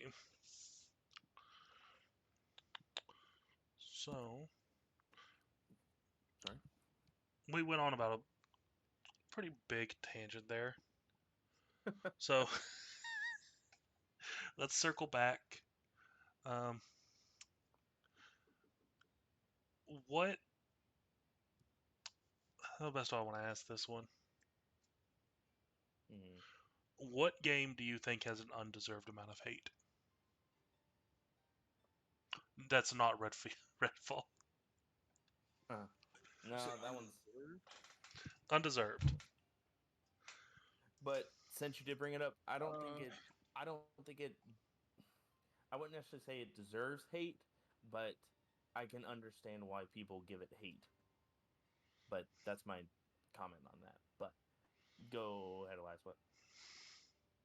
I was gonna say maybe Fortnite or Overwatch. Probably Fortnite. Probably Fortnite. I'll say Fortnite. I honestly can agree with that. I think most people have a problem with the community or what they think the Fortnite community is, and they're just like they go in not expecting to not like it, so then they just don't like it. Well, it's just like there hasn't, even though I don't like play Fortnite all the time, there hasn't been like whenever I would play Fortnite, I have not like hated it. You know what I mean? Like, Well, especially once they added the no build mode. yeah. Well, even I still like the build mode and I still play it on occasion. Hmm.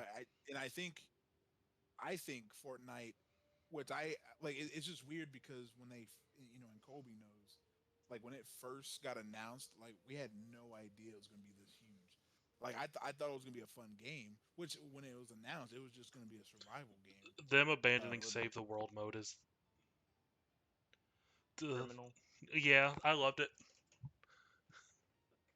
No, I definitely liked it. I mean I haven't played the Save the World mode in a while, but I mean I were like, well, I haven't played it a lot, but I can understand why people like it though. Hmm.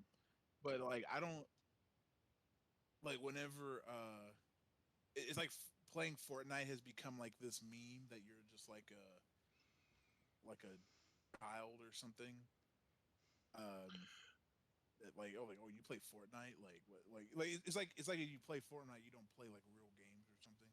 So I think Fortnite has like undeserved hate. I think I the mean, reason at I this. thought Oh the wait, reason I was sorry. gonna say Overwatch as well is because I feel like a lot of people don't like Overwatch, but the only reason I can probably justify it because I'm starting to not like Overwatch in the sense that they still haven't put the campaign in that they said they were gonna put in, or like uh I don't know. Like it's starting to become stale in a sense that like a lot of the stuff I was looking forward to at Overwatch 2 they still haven't put in yet. But that's just me. But I feel like more people like Overwatch more than Fortnite though. So I So would say wait, the Overwatch Fortnite. 2 campaign hasn't come out yet? Oh, it still has not. Or the firefight mode. The firefight mode hasn't come out yet either. Dude, And remember Blizzard is on one. the trailer had they was remember when the game came out they're like, "Oh, the campaign will come out in spring and it's about to be summer." It literally have to come out by the end of this month for it to still be counted as spring, or to where But you could be like, okay, it's close at least. but there hasn't been any announcement or trailer or like any indication that it's like they're still working on it.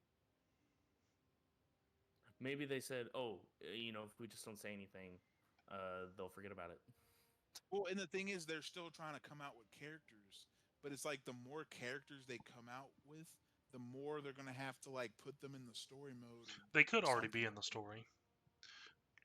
Well, because the thing is, Kiriko, Junker Queen, and Sojourn were confirmed in the story mode, right? But like Ramatra and then this new guy, I forgot his name, that just came out this season. I don't know if they're in the story mode or not. So, Fortnite and Overwatch actually have the exact same issue. Their developers, Blizzard and Epic. Epic, they're on drugs or something. I don't know what is their deal. Everything from suing Apple to That whole nonsense. yeah, I don't know why they do what they do. I guess because they think they can get away with it. Like we have Fortnite. We have power. Now I do think Fortnite makes more money than Overwatch. Well, definitely. I mean, oh yeah, well because the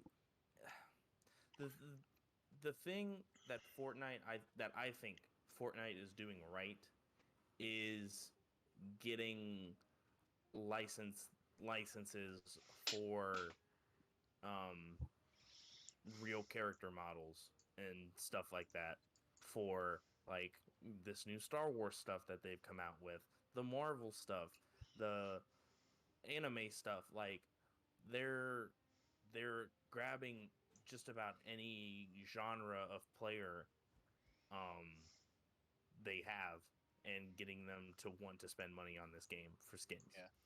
Yeah. Also, the Epic Creator thing is, I mean, even though I haven't used it, I think that's a pretty cool idea. What is it? They release their Fortnite engine so people can make their own like games. Oh yeah, I've seen stuff about that where people made like whole COD maps or Well, something yeah. in It's not Fortnite. only you can do that, but you can make like RPGs or single player games like with it. Nice. That's cool. Um, but I think that's kind of cool though. But That has a a- lot of and like potential. and it's not even just like Fortnite textures. It's like they have like realistic textures, like you said, like the Call of Duty stuff. But it's like stuff like that. I don't even think Overwatch or even like Blizzard in general is doing anything like that. No, I feel like most game Which I companies am, say it's ours. Well, it's gonna stay ours. which I'm hoping, I am hoping that Diablo 4 is good.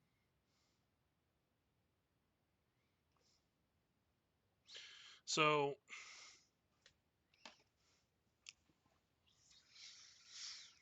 I played the Diablo 4 beta. I played every class. It has a lot of potential, but I'm really worried that they just put all the good stuff in the beta and everything after it's going to be mid. Because that feels like a very Blizzard thing to do. That would be bad.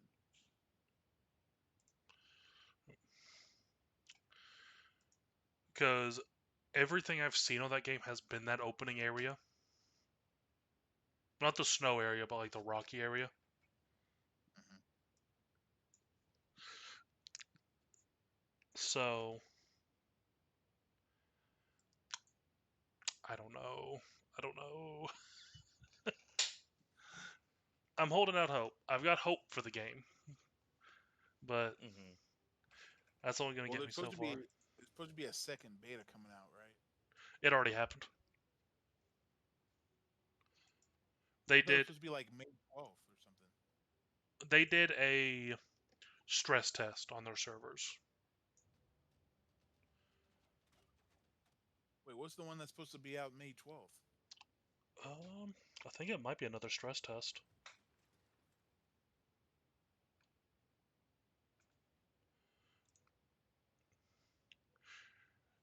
Yeah, that's not like a big beta. That's, hey, a bunch of people log in and we're gonna see how fast it crashes the server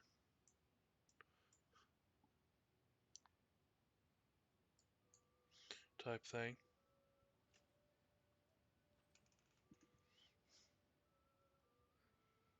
That seems like an interesting idea. It's a good idea. I mean, how many online games have you played where it's like servers are over capacity?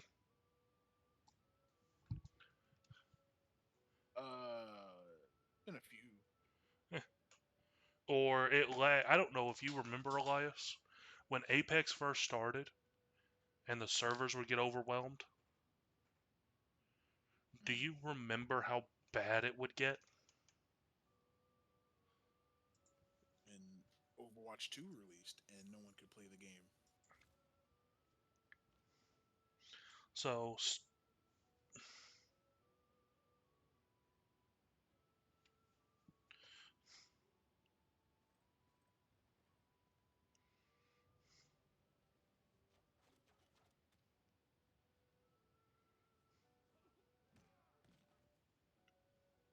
Hello? it's Oh, I thought. yeah, I Blizzard, they're in a weird place right now. So did you hear from Britain that they won't recognize the deal in Britain with Microsoft and Blizzard? What is that? They think they're putting a lot of emphasis on cloud gaming. And they said Microsoft has. So, yeah, this is really. They said Microsoft, if they get Blizzard, will have a monopoly on cloud gaming because of how many people use cloud through Game Pass. But they did it in a really weird way, is that they use the total amount of people that have Game Pass as people who use cloud gaming. But a lot of people on Game Pass don't have access to cloud gaming. Like, it's not available in their country or something like that. But also, by that same logic, Amazon is the monopoly holder of cloud gaming.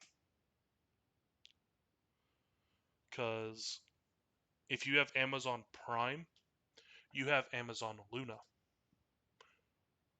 which is their cloud gaming. Wait, what do you run Luna off of? I have no idea. I had never heard of Amazon Luna until this all started.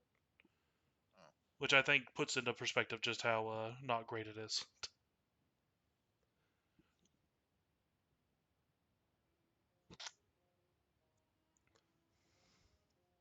But yeah, it's just one of those things where it's like, it doesn't really make sense. And I honestly want to say, allegedly, Sony probably paid someone off. Because they are very against this deal.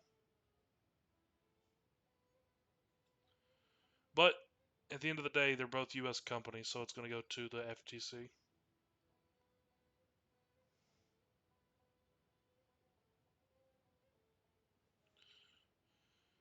And that's going to be something different. Um, I hope it goes through. I think it's the best thing that could happen to Activision Blizzard is to Yes, get new management in and get new people pumping out content. Free some studios from the Call of Duty dungeon.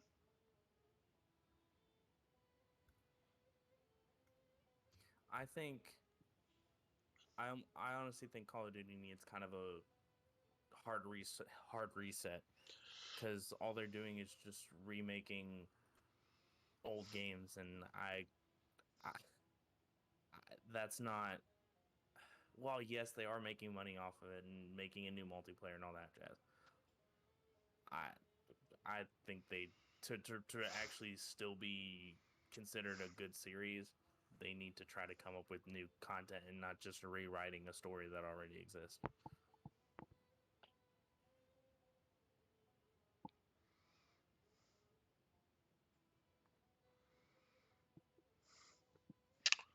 Okay.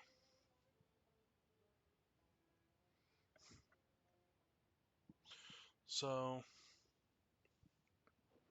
I don't know what they can do with Call of Duty at this point. Here's the cold truth of it: is that they can do whatever they want and people will buy it. Oh, without as long as there's a multiplayer and I guess now a form of Warzone, people will play it, buy it, whatever, and because people don't care about campaigns like they used to. While they still might play them, it's all about multiplayer now. It really does feel like I'm one of the only people that plays a shooter for the campaign. I love campaigns, and I wish campaigns nowadays were longer. I wish they were more in depth. I that's one thing I loved about like Red Dead and like GTA and all that jazz. It was just a big, long, open world story, and I loved it.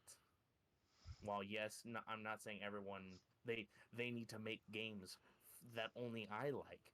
No, I'm not trying to say that. I just wish that there were more out there. Yeah. Well, that goes back when I was saying about Redfall. Like, if they just made that a linear-ish story, like campaign, like I feel like it would have done better. So I'm Mm. confused on that actually. Isn't there a single campaign? Like there's the side quests, yeah, but isn't there like the Well, it's kind of open world though, isn't it? But It's I basically meant it's like, yeah, I meant not make it open world. Like, actually, like make it to where you go to, like Halo. yeah, like kind of like Well, Halo, like where there's like or levels. original Halo, not new Halo. Yeah, like make it to where there's like levels and stuff, and not open world. Well, like it's not necessarily that there's a problem with open world. I guess my problem with like at least the ones that we've played, the missions that we've done right now, is that you can't go from spot to spot. You start a mission like you have to go back to base, start a mission, go do the mission, return to base, start your next mission. Yeah, yeah, It yeah. What like I mean is like in like a linear campaign, you don't have to like go back to base every time. yeah, Uh, well it, then it, the next level continues where you left off at. Well, yeah, Uh, and then even with like Red Dead and GTA, you didn't have to go back to base. It was just okay. This part's over. Now go do what you want, or you don't have to go like all the way back across the map. Usually, the next like story node is relatively near where you ended. A, a, or if you did have to travel a long way, it would hit a cutscene and you wouldn't have to physically travel all the way there. Or if it made you physically travel all the way there, there was something story wise that was going to happen. So you're not just sitting there traveling, you know. yeah. yeah, it's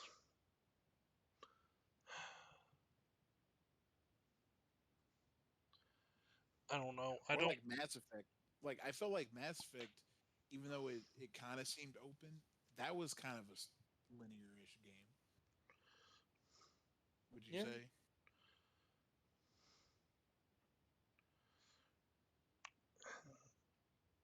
yeah, no, actually it's a very linear game.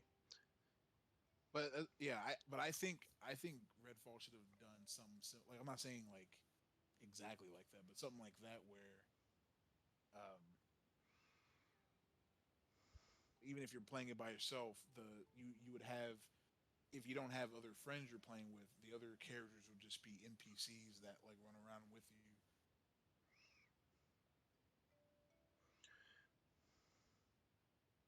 Yeah.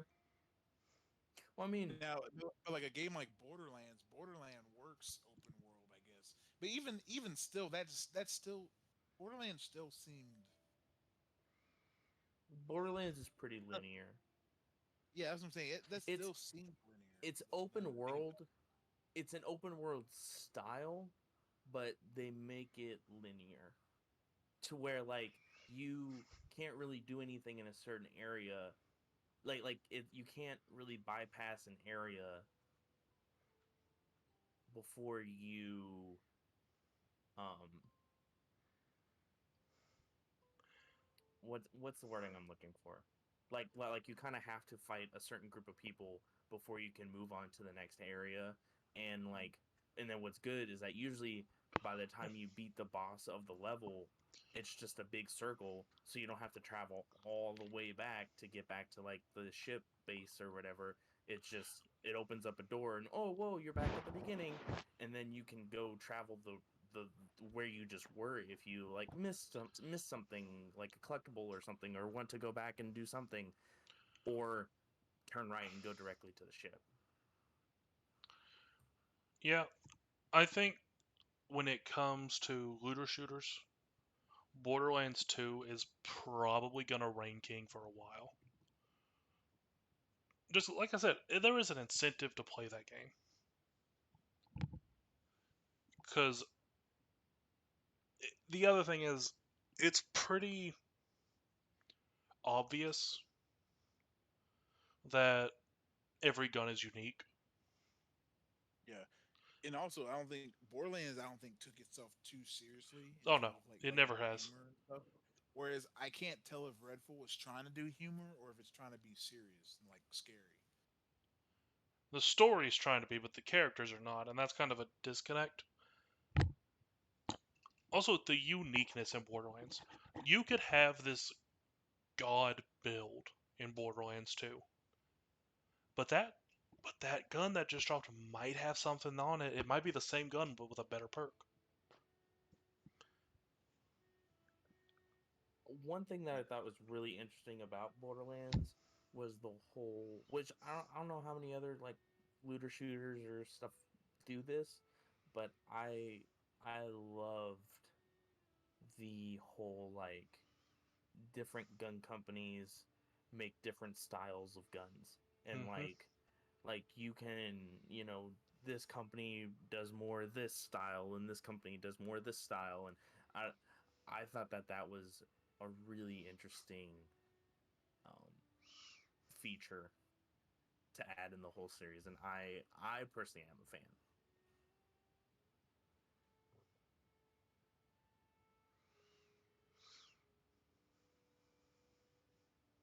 Yeah, I think doesn't Destiny do something similar? Like it's not companies, but like faction guns. They did.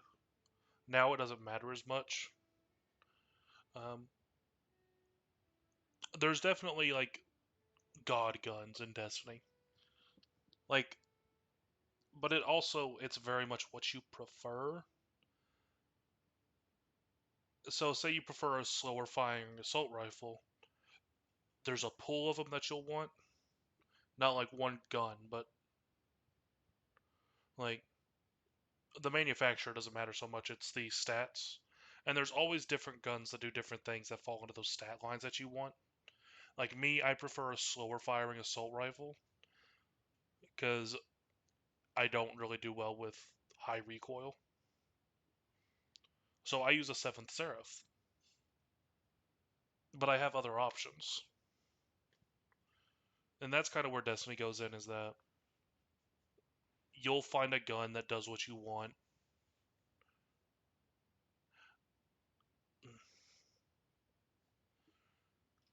pretty much every time.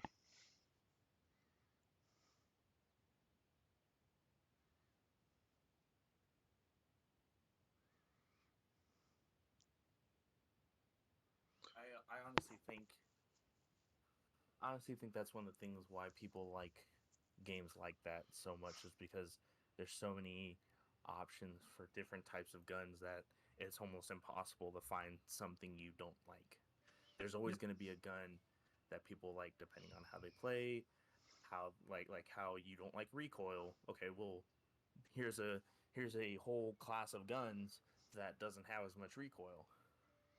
Yeah, and I think what helped Borderlands is that it didn't have to follow any like rules of reality, and I think it made it feel more like a game. Whereas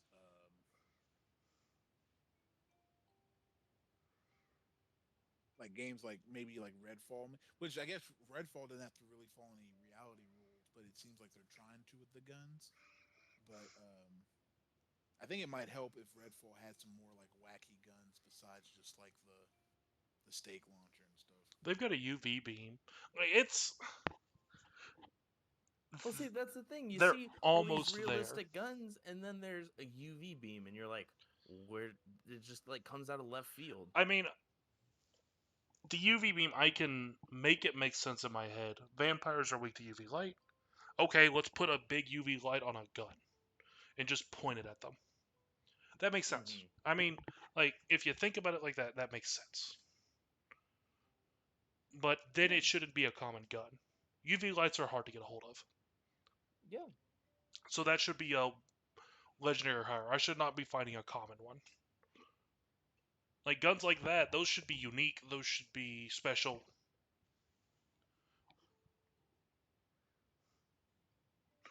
But instead, they're everywhere. yeah. I mean that makes sense. Well, especially like okay, you know, they're weak to like you said, okay, they're weak to UV light. That seems like kind of a powerful gun.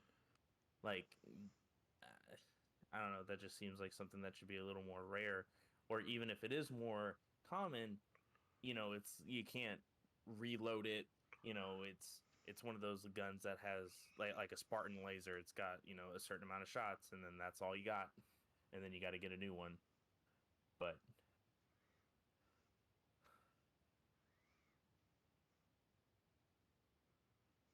no, yeah, yeah, I I get what you mean. It's just, again, it all goes back to Arcane being inexperienced.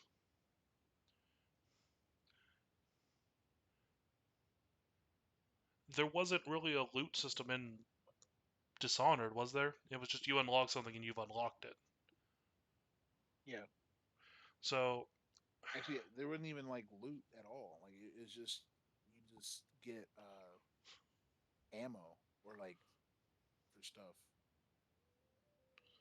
because you basically get everything in the beginning of the game, but you just got to get ammo or the skill trees for it.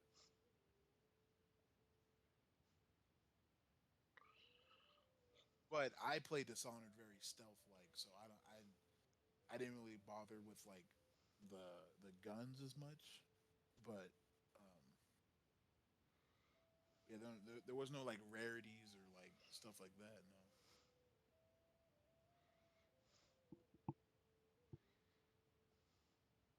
I don't know. it's just it's just. Or so I'll say it's just kind of like you have your flintlock pistol, and then it's just what do you want to load it with type of thing. Like, See, that kind of makes sense, or it seems different. and then you get like yeah, like basically you get all your like your weapons and stuff. Like you get all of it like in the near the beginning of the game, and then it's just how skill tree to like what you want to focus on. So that's all Dishonored was. I mean that's one of those things that sounds simple enough, but there's enough. There's it's simple, but there's enough variation to do it multiple ways. Well, the other thing that was compelling about Dishonored is that there's four different endings to the game depending on how you played. So if you want to get a different ending, you almost have to experience the game in a different way almost. oh yeah, Redfall has a new game plus. It does. Yeah, that's how you unlock I the for, hardest difficulty. oh, that's right. Interesting. Yeah, that's right. Because you have. Yes, I did see that. Okay. Huh. Interesting. That that means they want someone to play through that game twice. Yeah. Now it did say that you can play that game stealth like or like the only thing that's weird is that there's no stealth takedowns. Yeah, like I said, the only animation I've encountered is staking the vampires, and I hate that animation. Yeah. Well, it's because like I was watching someone play it and they snuck up on someone and they just had to melee them and they just turned around and started shooting and then everyone else started shooting. But I was just like, How is that even stealth? If you want to play stealth, you got to do the bird guy. Yeah, but that's that's a pacifist run. That's not doing anything. Like there's a different. I mean, I feel like there's a difference between playing stealth and just Well, no, trying to no, not creep through everyone. well, not even that. It's like, oh yeah, there's pacifists, but then there's also like stealth, as in like you kill someone silently and not alert everyone type of thing. It's like, yeah, But you're not trying to go around but and kill everyone, but oh no, there's someone in my path. Here, let me wait for them to turn around. Okay, and then just knife them in the back or something. But like, because at least in Dishonored, you can like either knife someone or you can like chokehold them, and like you have to drag the body out of the way or something. But like this one, it just seemed like you just melee them in the back, and if they don't die, they just turn around and start shooting, and then just alerts everyone else. I mean, heck, the stealth combat in Red Dead 2 was better because there actually are like arrows and stealth weapons and like silent weapons and takedowns and stuff. Actually, I do. There are silencers in Redfall in there. I haven't really There we is. haven't really tried. We haven't really. What the thing is, we haven't really tried the stealth option because we kind of just. I guess we just decided to go in loud, and also because Haunting doesn't like doing stealth. But I Who'd wouldn't y'all play? mind. I mean, there were also four of us. I feel like it's really hard for four people to do a perfect stealth run. Who'd y'all play? I was the Played as. bird dude. I had the robot dog. Mm. Elias, I figured you for the magic girl. Well, she was. I was gonna pick her, but I kind of wanted the robot. The robot. I think Haunting picked her, and then Kenny He picked did. Sniper. No, Kenny picked. Wait, No, I was the sniper yeah, bird person. Kenny picked the other dude, the one you're playing. I was bird person.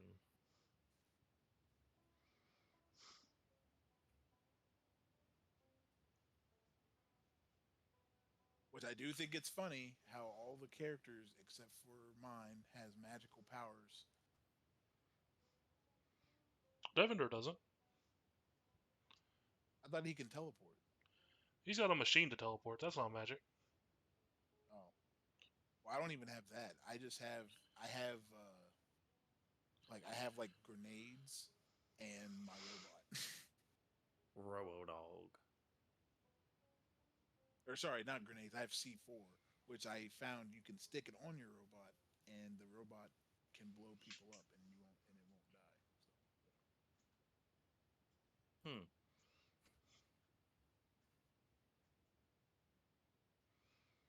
Oh yeah. I remember you saying something about doing that.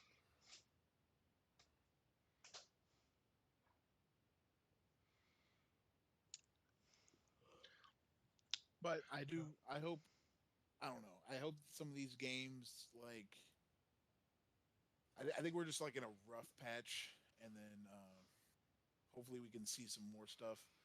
The other thing that I did want to mention is, which I don't know if this is a topic or not, but the like E3 dying, I guess. Um, so I guess I mean they're still going to announce stuff, and there's like the summer of games and all that. So we're still going to see stuff, but it is going to be weird um, trying to compile info, I guess, because I usually used E3 as a way to just like kind of get information about stuff coming out. And so since it's not going to be around, I guess what your guys' thoughts on it? I mean, did COVID kind of put the stake in E3? It. Yeah, technically. I mean, it I was already don't kind of think. going downhill, but it kind of put the final I nail. don't think COVID was the death blow. Death blow that they want to act like it is. So here's what happened with. Here is my looking from the Break it. outside and of what happened at E3. So with E3, you get a panel and some booths, and you've got a limited amount of time. But let's say you do your own showcase. Then you can talk about and show whatever you want for however long you want if you're doing it on your own. Mm-hmm. And when you start getting bigger games and more games coming out, the doing your own showcase starts being a lot more attractive because then you can talk about everything you want to talk about. Mm-hmm. And then you're not at a convention with potentially a rival company who's going to sit there and listen in on you. So that's kind of why places have started doing like Nintendo Direct and Yep. all that other stuff like that. Yeah, I Yeah. mean, I get that, but wouldn't that be the same logic with like Comic Con and stuff? Because like, say just for example, Marvel and DC, like Well, Comic Con stuff that's already out. I mean, yeah, there's some they talk about like stuff coming, but I I'm saying like they're rival companies. Like I don't know. but like isn't E3 for stuff that's to be released, not Yeah. necessarily. But like Comic Con is here's stuff that's already existing, and And here's the here's people that celebrities and all this and here's the that. people Yeah. who voiced them, and here's and then ooh, there's an announcement with this one company that's pretty big, but it's mostly already existing stuff. Well, I Mm. thought usually the stuff on like the main stage at these conventions are stuff coming out, and then like the show floor is stuff that's already out, At or Comic like Con, demo. the stuff that's on the main stage is like celebrities and interviews and things like that. R Mm. or not RFQs, but like the like question, Yeah, like the Q and lines to A's, ask and questions and No, it's stuff. no. a Well, whole different I know animal. that, but I meant because E3 had that too. But I meant like they also do the like, oh, here's a new trailer for Shazam or like something like. But that's stuff that's already announced, Yeah, and they just not. E3 was more new announcements slash first looks. But for Comic Con, I mean, actually, even with Comic Con now, they still do that stuff online through either Twitter or their YouTubes or their websites first, and then it's shown at Comic Con, or it's done simultaneously. But with E3, they were given such a limited amount of time to do things that let's look at the old Microsoft showcases at E3 versus what they did most recently. And you can just look at how they actually sat there and went in depth with each game. That Starfield trailer was 15 minutes. Mm-hmm. You couldn't do that at E3. And that was how they capstoned the showcase. Like, it has been so much better for these companies to do it on their own and actually show what they want to show.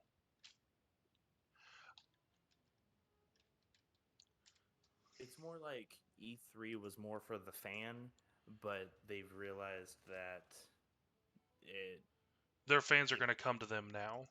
E3 was more of a pre-internet thing. yeah, I think that's a good way to put it.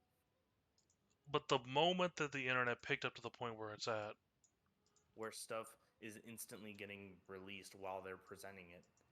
whether that information is readily available, it's hard to justify something like E3. Like, just from a logistics standpoint, do we want to go to E3 or do we just want to put this trailer on Twitter? Let's just put it on Twitter. More people will see it. Click this button that says it's an ad. Pay the $5 it costs to advertise. Oh, look, people are looking. Oh, look, Yeah. people are Well, buying. I mean that's like, and I'm just playing devil's advocate here. I thought the whole point of E3 was the like community gathering thing, because that's the point of any convention, isn't it? It was publicity. Just about. Which I think that's part of why, like, I think COVID not put the final blow to it, but it definitely didn't help it because when they didn't have it, I mean, trailers still went out, stuff was still Yeah, released, and it was no different. I mean, it it was the only difference was that people, which I mean, I'm not saying that E3 was a bad thing. Like I have no problem with E3, but I'm just trying to think of it as a company or as E3 as a whole. Just like, why would we do this when like okay, we saw it work without having E3. Well, shoot, we'll Yeah. just do this on our own. Yeah. I guess the only reason I'm just salty about it is because I grew up always wanting to go to E3, and now I probably won't ever get to go. Yeah, well, now you can go to the Microsoft's thing or something, Yeah. or Well, Nintendo Direct or something. Which are well, that's just streamed, but those, yeah, those, yeah, they're just great. Well, yeah. it's like I mean, like yeah, there's other stuff to go to, but it's kind of like I've always wanted to be like, even if E3 went away eventually, I kind of wanted to have that like, oh, I've been to E3 when it was around, type of thing, and just Yeah. I guess it was like E3. And the other reason I liked E3, and this is probably which, people probably don't care about this as much. E3 to me was almost like um, all these companies coming together to one place. Because you always like you would usually would see Nintendo, Sony, Xbox like separately, but E3 you got to see them together in a way, right? Like you got to see all these gaming companies like come together in one big event. Uh, it's kind of like if you had the Avengers movies without like the actual, like they all had their solo movies but without the Avengers. Even though I'm not saying like they collaborated on the same game or anything, but it was kind of like I don't know. Which It's makes me like you got wonder if those companies even liked that. Like would they only go No, because they like, had to well, pay to be there. Like, yeah, it would like look uh, bad. Well, if they didn't go though, it'd be like, well, do y'all not have anything? But now, because it's like, shoot, normally they big companies don't like doing other things with big companies, like even like events and stuff. Usually, I I think, but or okay. Here's a better example. I thought of E3 in a similar way as like the Olympic Games, right? Like they're all competing, but they can like all come together and not like okay, they can put their differences aside for like this week long event. I guess that's a better example. yeah, Like even okay, that's fair. they're still competing for the customers, but they can put their differences aside to put this like spectacle on that the whole world's tuning into or going to. That was the other thing. E3, the whole world kind of went instead of just like watching, like, um, instead of it just being like in America or wherever. Like people from Japan or like Europe, and they would travel to wherever E3 was. Hmm. Like anyway, that's yeah. I guess I would compare it to like the Olympics. Okay. it's just It's kind of like if like Nintendo, Xbox, and uh, Sony. Sony were just like, hey, let's go for this 1 week. Let's go like grab a pizza and coffee or something. Oh, You know, something. and Dreamcast. Don't forget about Dreamcast. Sega. Sega. Oh yeah, Dreamcast was Sega. I'm stupid. Yeah. Yeah. Well, even then, like, because even like the not even the big three, but like Ubisoft would go, Square Enix would go, uh, you know,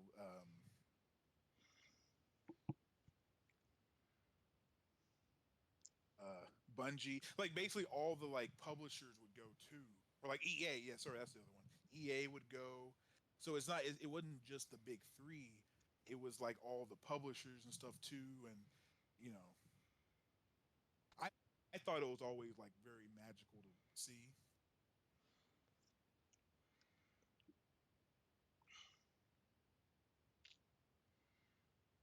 But I think COVID helped put it down because basically E3 went what 2 3 years without doing anything, and people just got at that point. People just got used to them not doing E3 because basically during COVID they didn't have a contingency plan uh do it that year, and then the next year, um, didn't- yeah. So the next year they had an online thing, but it wasn't. It was like for a weekend, and it wasn't like a week long. It was just like 2 days, and then they didn't do E3 the next year, which was 2022. They didn't do E3 then. They're like, oh, we're gonna come back in person 2023, and then it just it got canceled. You know what I'm saying? They're like, we're Mm-hmm. not. They're like, we're not going to do an online one for 22 because we're going to get ready for 23, and it's going to be bigger than ever. Which they should have just did a digital one like they did in 21, but they decided not to do it. So because there was like basically 3 years of no in-person E3, it just people just got used to it not being a thing.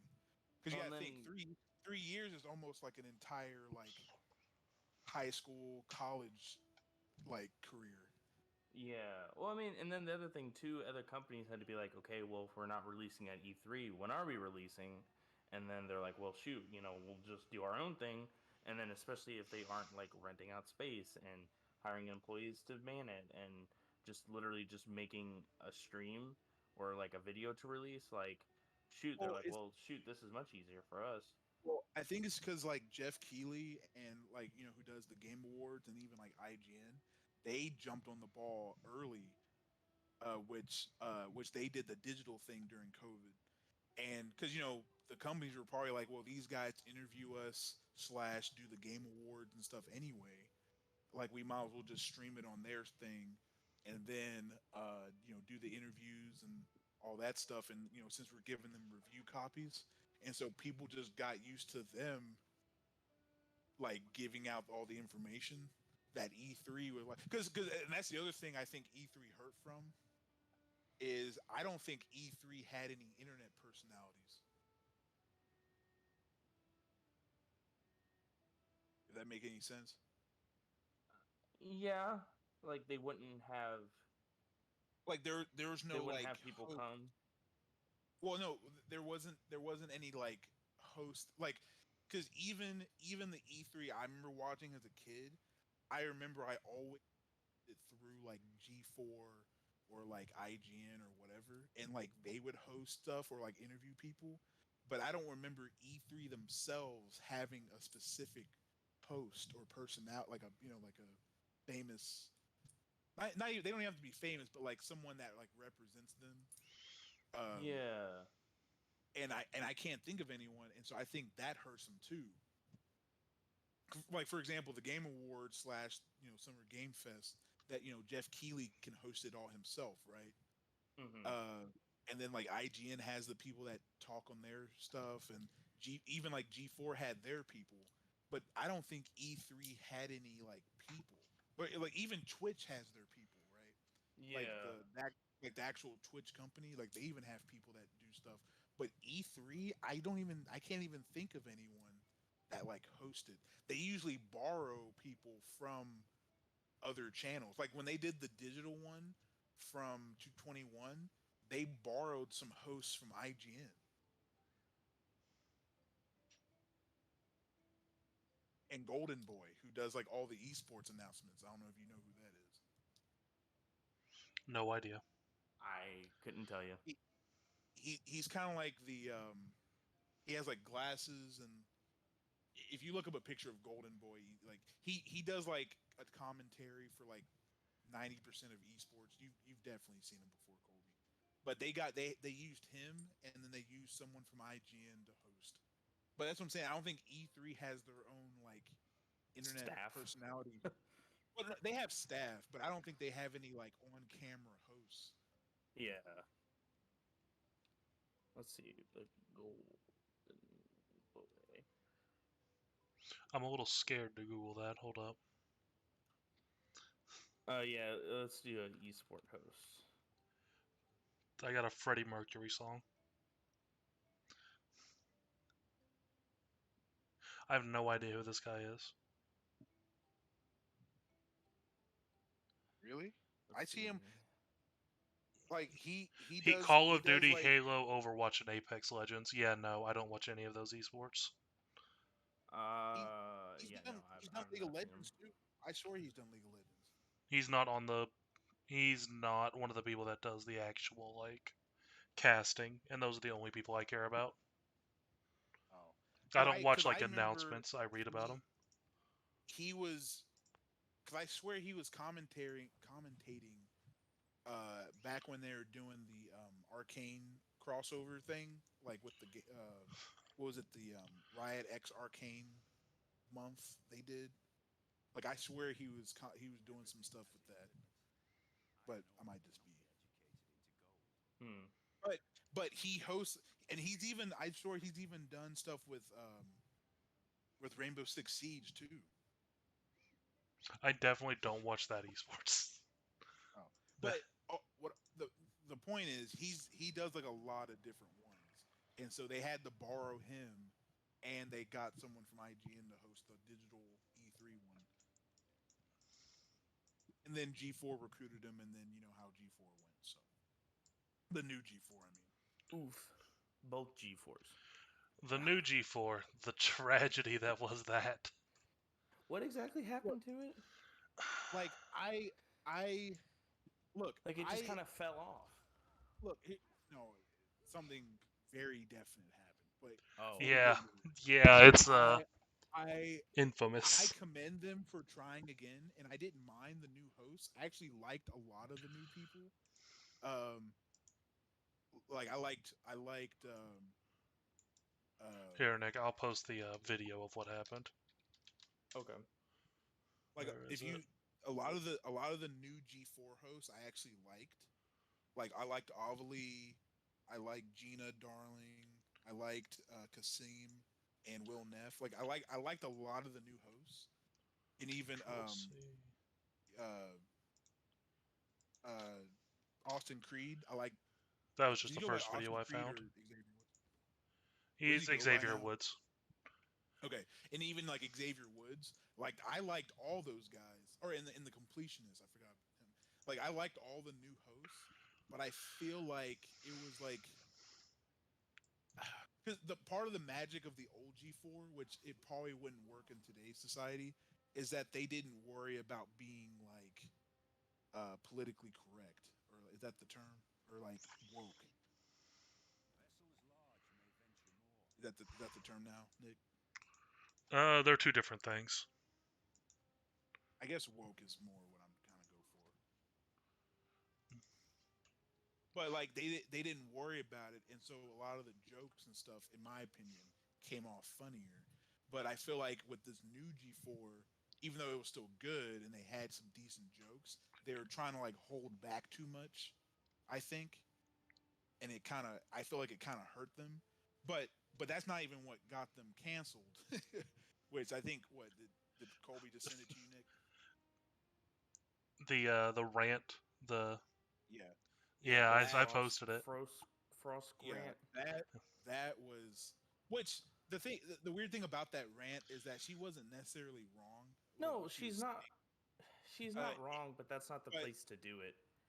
I think yeah, and the thing that also hurt, which I don't know if you know about this, Colby, is that Adam Sessler, like the main dude from X Play, like from the old G4, he went on a rant on Twitter that made things like even worse, and that just snowballed it to like the show the station the G4 to get canceled, you know.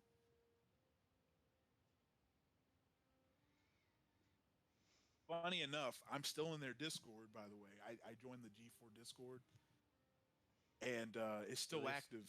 Yeah, I was about They to say, left do it. they still post on it? Well, no, they don't. Basically, it's just community ran now. It's basically Oh, just. oh It's God. basically turned. It just turned into a Discord server of like people who just like G4 in general. Hmm. Like it's just like a fan Discord now. Like a lot of like the official Hate people have left. the official Discord of people who are jealous of John Mulaney. Um, but yeah, if you remember though, Nick, remember I applied to work at the new G4. Remember they were like they sent out that ad for hiring people.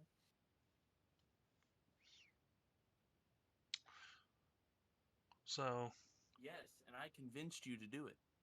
Yeah, I sent them my reel and resume and all that, and I didn't get hired. But maybe that was for the best look, because that would have They been said big awkward if I they said moved out. this random guy, no, a famous wrestler, yes. Well, he was already. to be I think he was fair, already. WWE's trying to get rid of Xavier Woods in every way they can. They probably offered him. They were like, "You want this? Want him? There you go. Take him, Well, please. they were probably Free like, Kofi." They're like, you play video games, right? Because I guess he has that what up up down down YouTube channel. Yeah, And they're like, well, which you might. WWE took over. They took it over. Yeah, no. So Oh, if I you're didn't. a WWE superstar, if you make any content on your own, WWE can take it and have it as part of WWE.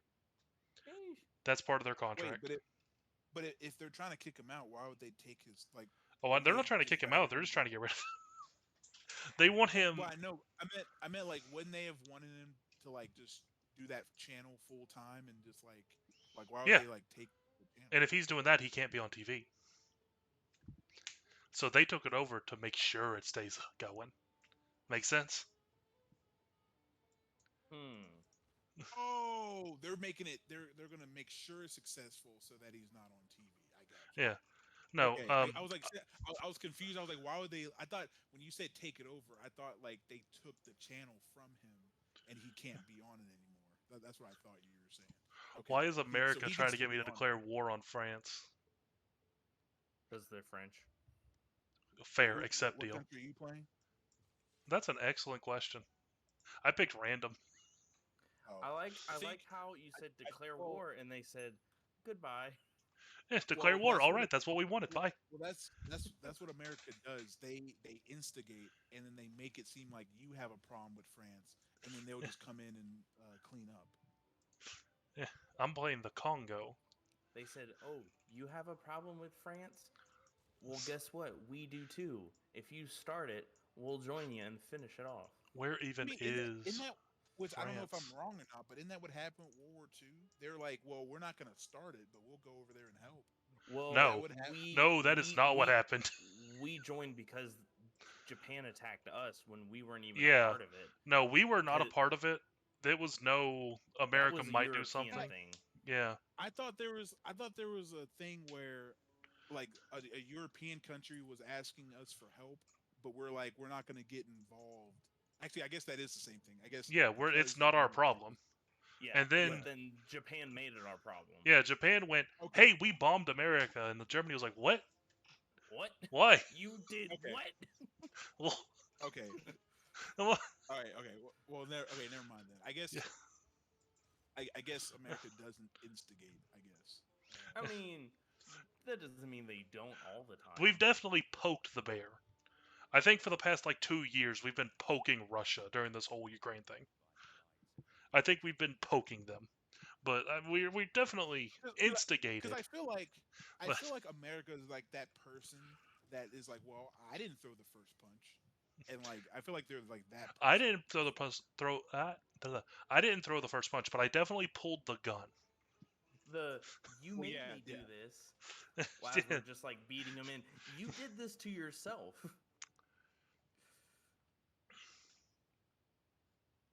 But yeah. What were we talking about again? Oh wait. G4. Look, Oh no, no, as we were talking far about as G4 we're goes, talking about Xavier Woods. That's what it was. yeah, Yeah, but yeah, G4. I think, and this is part of the reason why I want to do like that like reaction thing of old G4 is because I kind of also just want to see. It's I guess it's mostly to see how society has changed over the years. But I guess like I probably prefer old G4 to new G4, but I don't know. I wonder if you prefer it because it is such a nostalgic thing for you. Yeah, I'm well. That's No, I'm and like I'm not saying I, oh old G4 was trash. You only like it because it's what you watched and you want to remember it. I'm not saying that. well, I'm no, just it could be. That's why I want to do that. that's why I want to do the reaction video is because I want to see if it actually holds up like I remembering it. Ah, Or like, yeah. okay. See, I've done that before. It's disappointing. It's real disappointing because when you're young, it's like, oh, that's funny, that's cool, and then you're like, that doesn't really That's hit. cringy. That's Ugh. cringe. That doesn't hit. Ugh, Like, I laughed at that. so I thought that was cool. It's, The worst is going um, back and watching like TV you loved. It's Oh, like, the reason I got inspired to do this because I was watching. It got recommended to me, but there's this random YouTuber.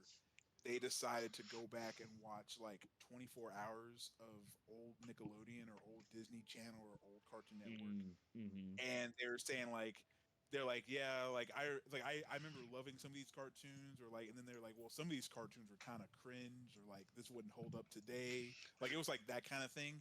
And then they would compare it to 24 hours of modern day Disney, Cartoon Network, or Nickelodeon, like, and like they would like see about it. And so they were like, yeah, most of these shows I've never heard of. There was like maybe like one or two I recognized like late at night, like it was like that kind of thing. And so I was like, maybe I should do that with old G4. And I've looked, and I don't think I've seen anyone kind of do this. So I think it'd be cool if I did like old G4 reaction. what do you mean by And Yeah. people are badly led? We're preparing well, for a war we didn't ask for. and the reason it's like it's multi-purpose is because not only will it be like old G4, but it'll also be a look at old video games too. So Mm-hmm. it'll kind of be like two birds with one stone. Yeah.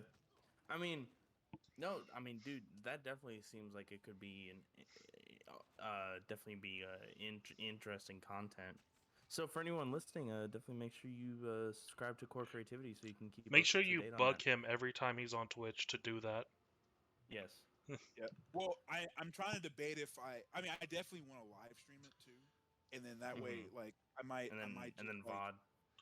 yeah, and then like if you guys want to join, I was going to I'm down.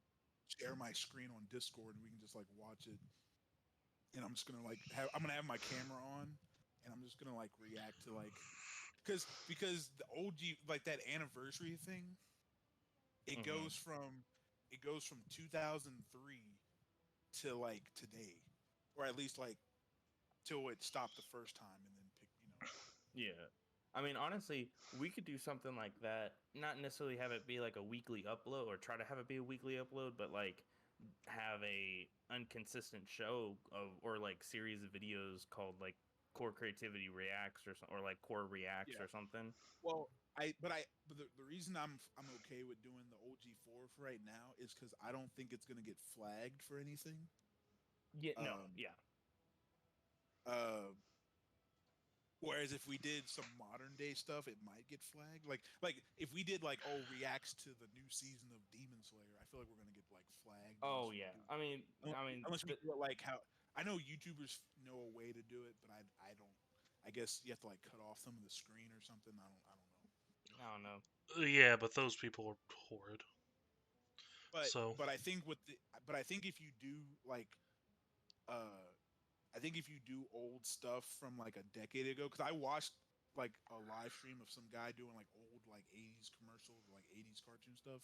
He didn't seem like he cut off anything, and so I think we'll be okay. But especially because some of those companies that are on the commercials, like because they actually include the commercial breaks.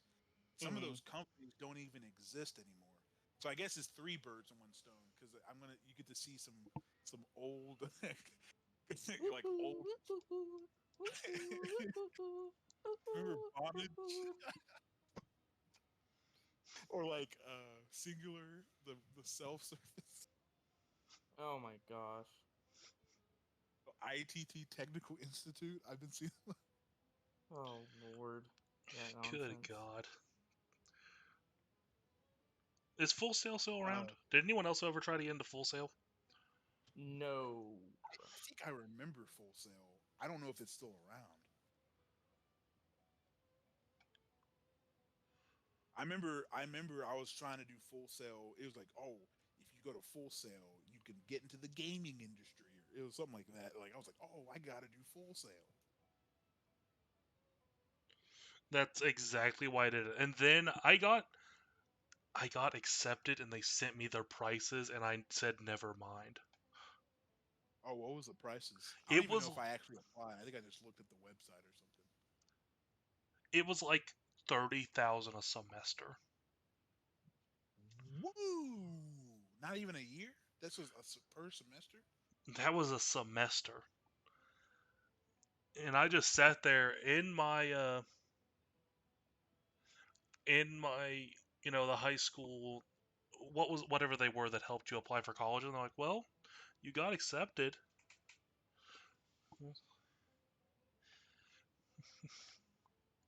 Hmm. Uh, oh, old ads.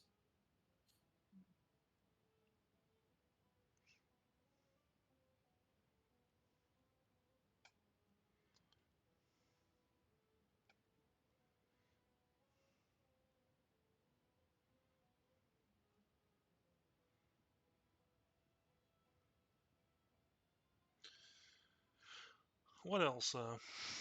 What else was an old ad that was all the time? Oh, jeez. Oh, I don't. Head on, I, I apply guess. That's I directly guess. to the forehead. I guess. I guess. Yeah. I guess it just depends on what like channel it was yeah. I on. Oh mean, yeah, they did say that on that one where they were watching old cartoons, they said that they forgot all about Kids Bop. I did too. they still make Kids Bop, don't they?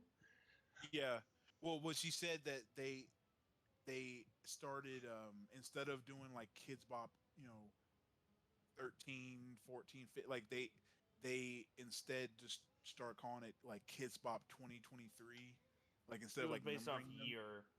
Yeah. Yeah, instead of doing like Kids Bop 1, 2, 3, 4, like they started just doing like the year. But yeah, apparently they still do Kids Bop. Hmm. I've been seeing this guy on TikTok who goes through all the Kids Bop albums and listens to them, and some of them they're Yeah. And so you know that some the songs don't Cardi work. B song, that Cardi B song, the famous one. WAP. Um, yeah, WAP. They changed it to Wings and Pizza. I think I heard about that. Yeah, and it was a huge meme. Look, if you, I would say you can look it up, but once you hear it, you're never gonna forget it. I still haven't forgotten it. It is. Well, I said I know something. Everyone has to know about it too. What have I done No, to the it's Ottoman super Empire? cringe. They've been on me this whole game. Well, they're the Ottoman Empire. Like that's what they do. They said you're a part of us. No, well, too bad. Look, I got America backing me up apparently, so Nice. yeah, I'm friendly with America. Hello. No, yeah, yeah. Elias, let me know when you plan on doing that. I'd love to be a part of it. Yeah. But yeah, Elias, I told you what was going to happen with G4 when you know who ended up on that writing team. Wait, who? Uh, Wait. I can't say their name because they're still active and sue happy. So I'll post in the notes here. Wait, are you talking about such person that may or may not have went to Rooster Teeth? Yeah, yeah, her. Oh, but she she was on old G4. She wasn't even on the new one. No, she was on the new one. She got hired, remember? Because we told you. And it literally when everyone Wait, went, I'm thinking of a different person. I think you're thinking of Mika Burton, who is a wonderful, wonderful person. No, no, no. I wasn't even talking about her. I was talking about hold up. Where'd you put it at? Give me just a second. I've actually forgotten her name. Did it start with an M? No, like I said, you're thinking of Mika Burton, and Mika is No, amazing. no. I'm talking about what's her name.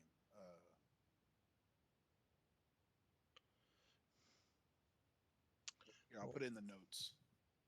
Yeah.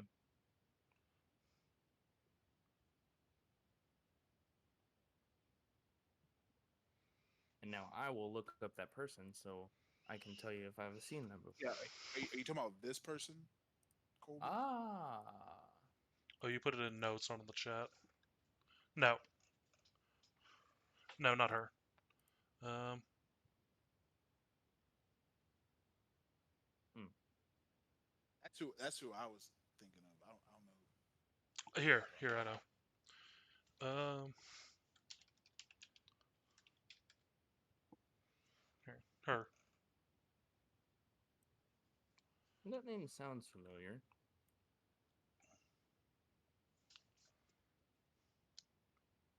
Oh, Oh, okay. I I don't I see. I didn't really know much about her before she got on G4 though. oh, I think I've seen her before. Yeah, No, I know what you're talking that about. was probably the biggest red flag for me if this is gonna fail. Yeah, no, I didn't know much about her beforehand. Uh,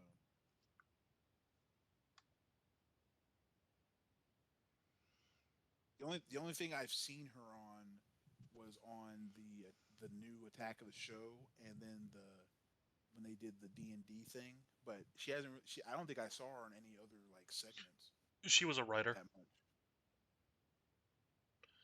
and Ah, I don't yeah, know. I was indifferent. I didn't like her, but I didn't hate her either. it was a lot of behind the scenes stuff she did, lawsuits, yelling at people, canceling people, things like that.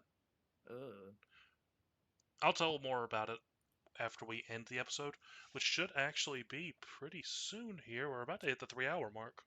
sheesh. So, yeah, I guess we'll go ahead and call it here for today. But I Said, think this is definitely something that could be continued. yep, Yeah, yeah, but yeah, we can. I say. Uh, I'll let you guys know when. I don't know if I can do it next weekend because I think it's Mother's Day or Mother's Day weekend. But after that, we can probably do the reaction thing.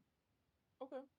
Yeah, just let me know when you plan on doing it, and definitely make sure you subscribe to Core Creativity here on YouTube so you Yep. can know when that gets uploaded, and don't forget to go follow each of us on Twitch. Which I mean, I'm Wildcat929, and Afrobane, or wait, well, Afrobane on YouTube. yeah, on YouTube.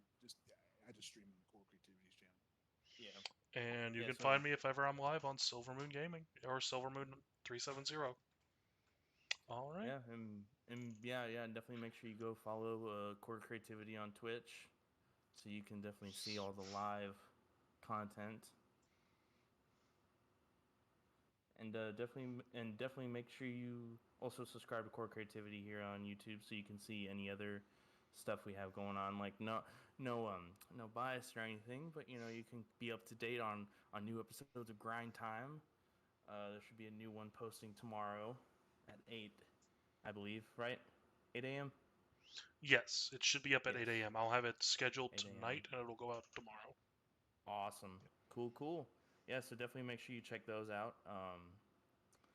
And yeah, and also if you have any ideas of discussion topics or anything you'd like to hear us talk about or hear our takes on, make sure you let us know down in the comments, and we'll get to it when we get to it, I guess. All right. All right, and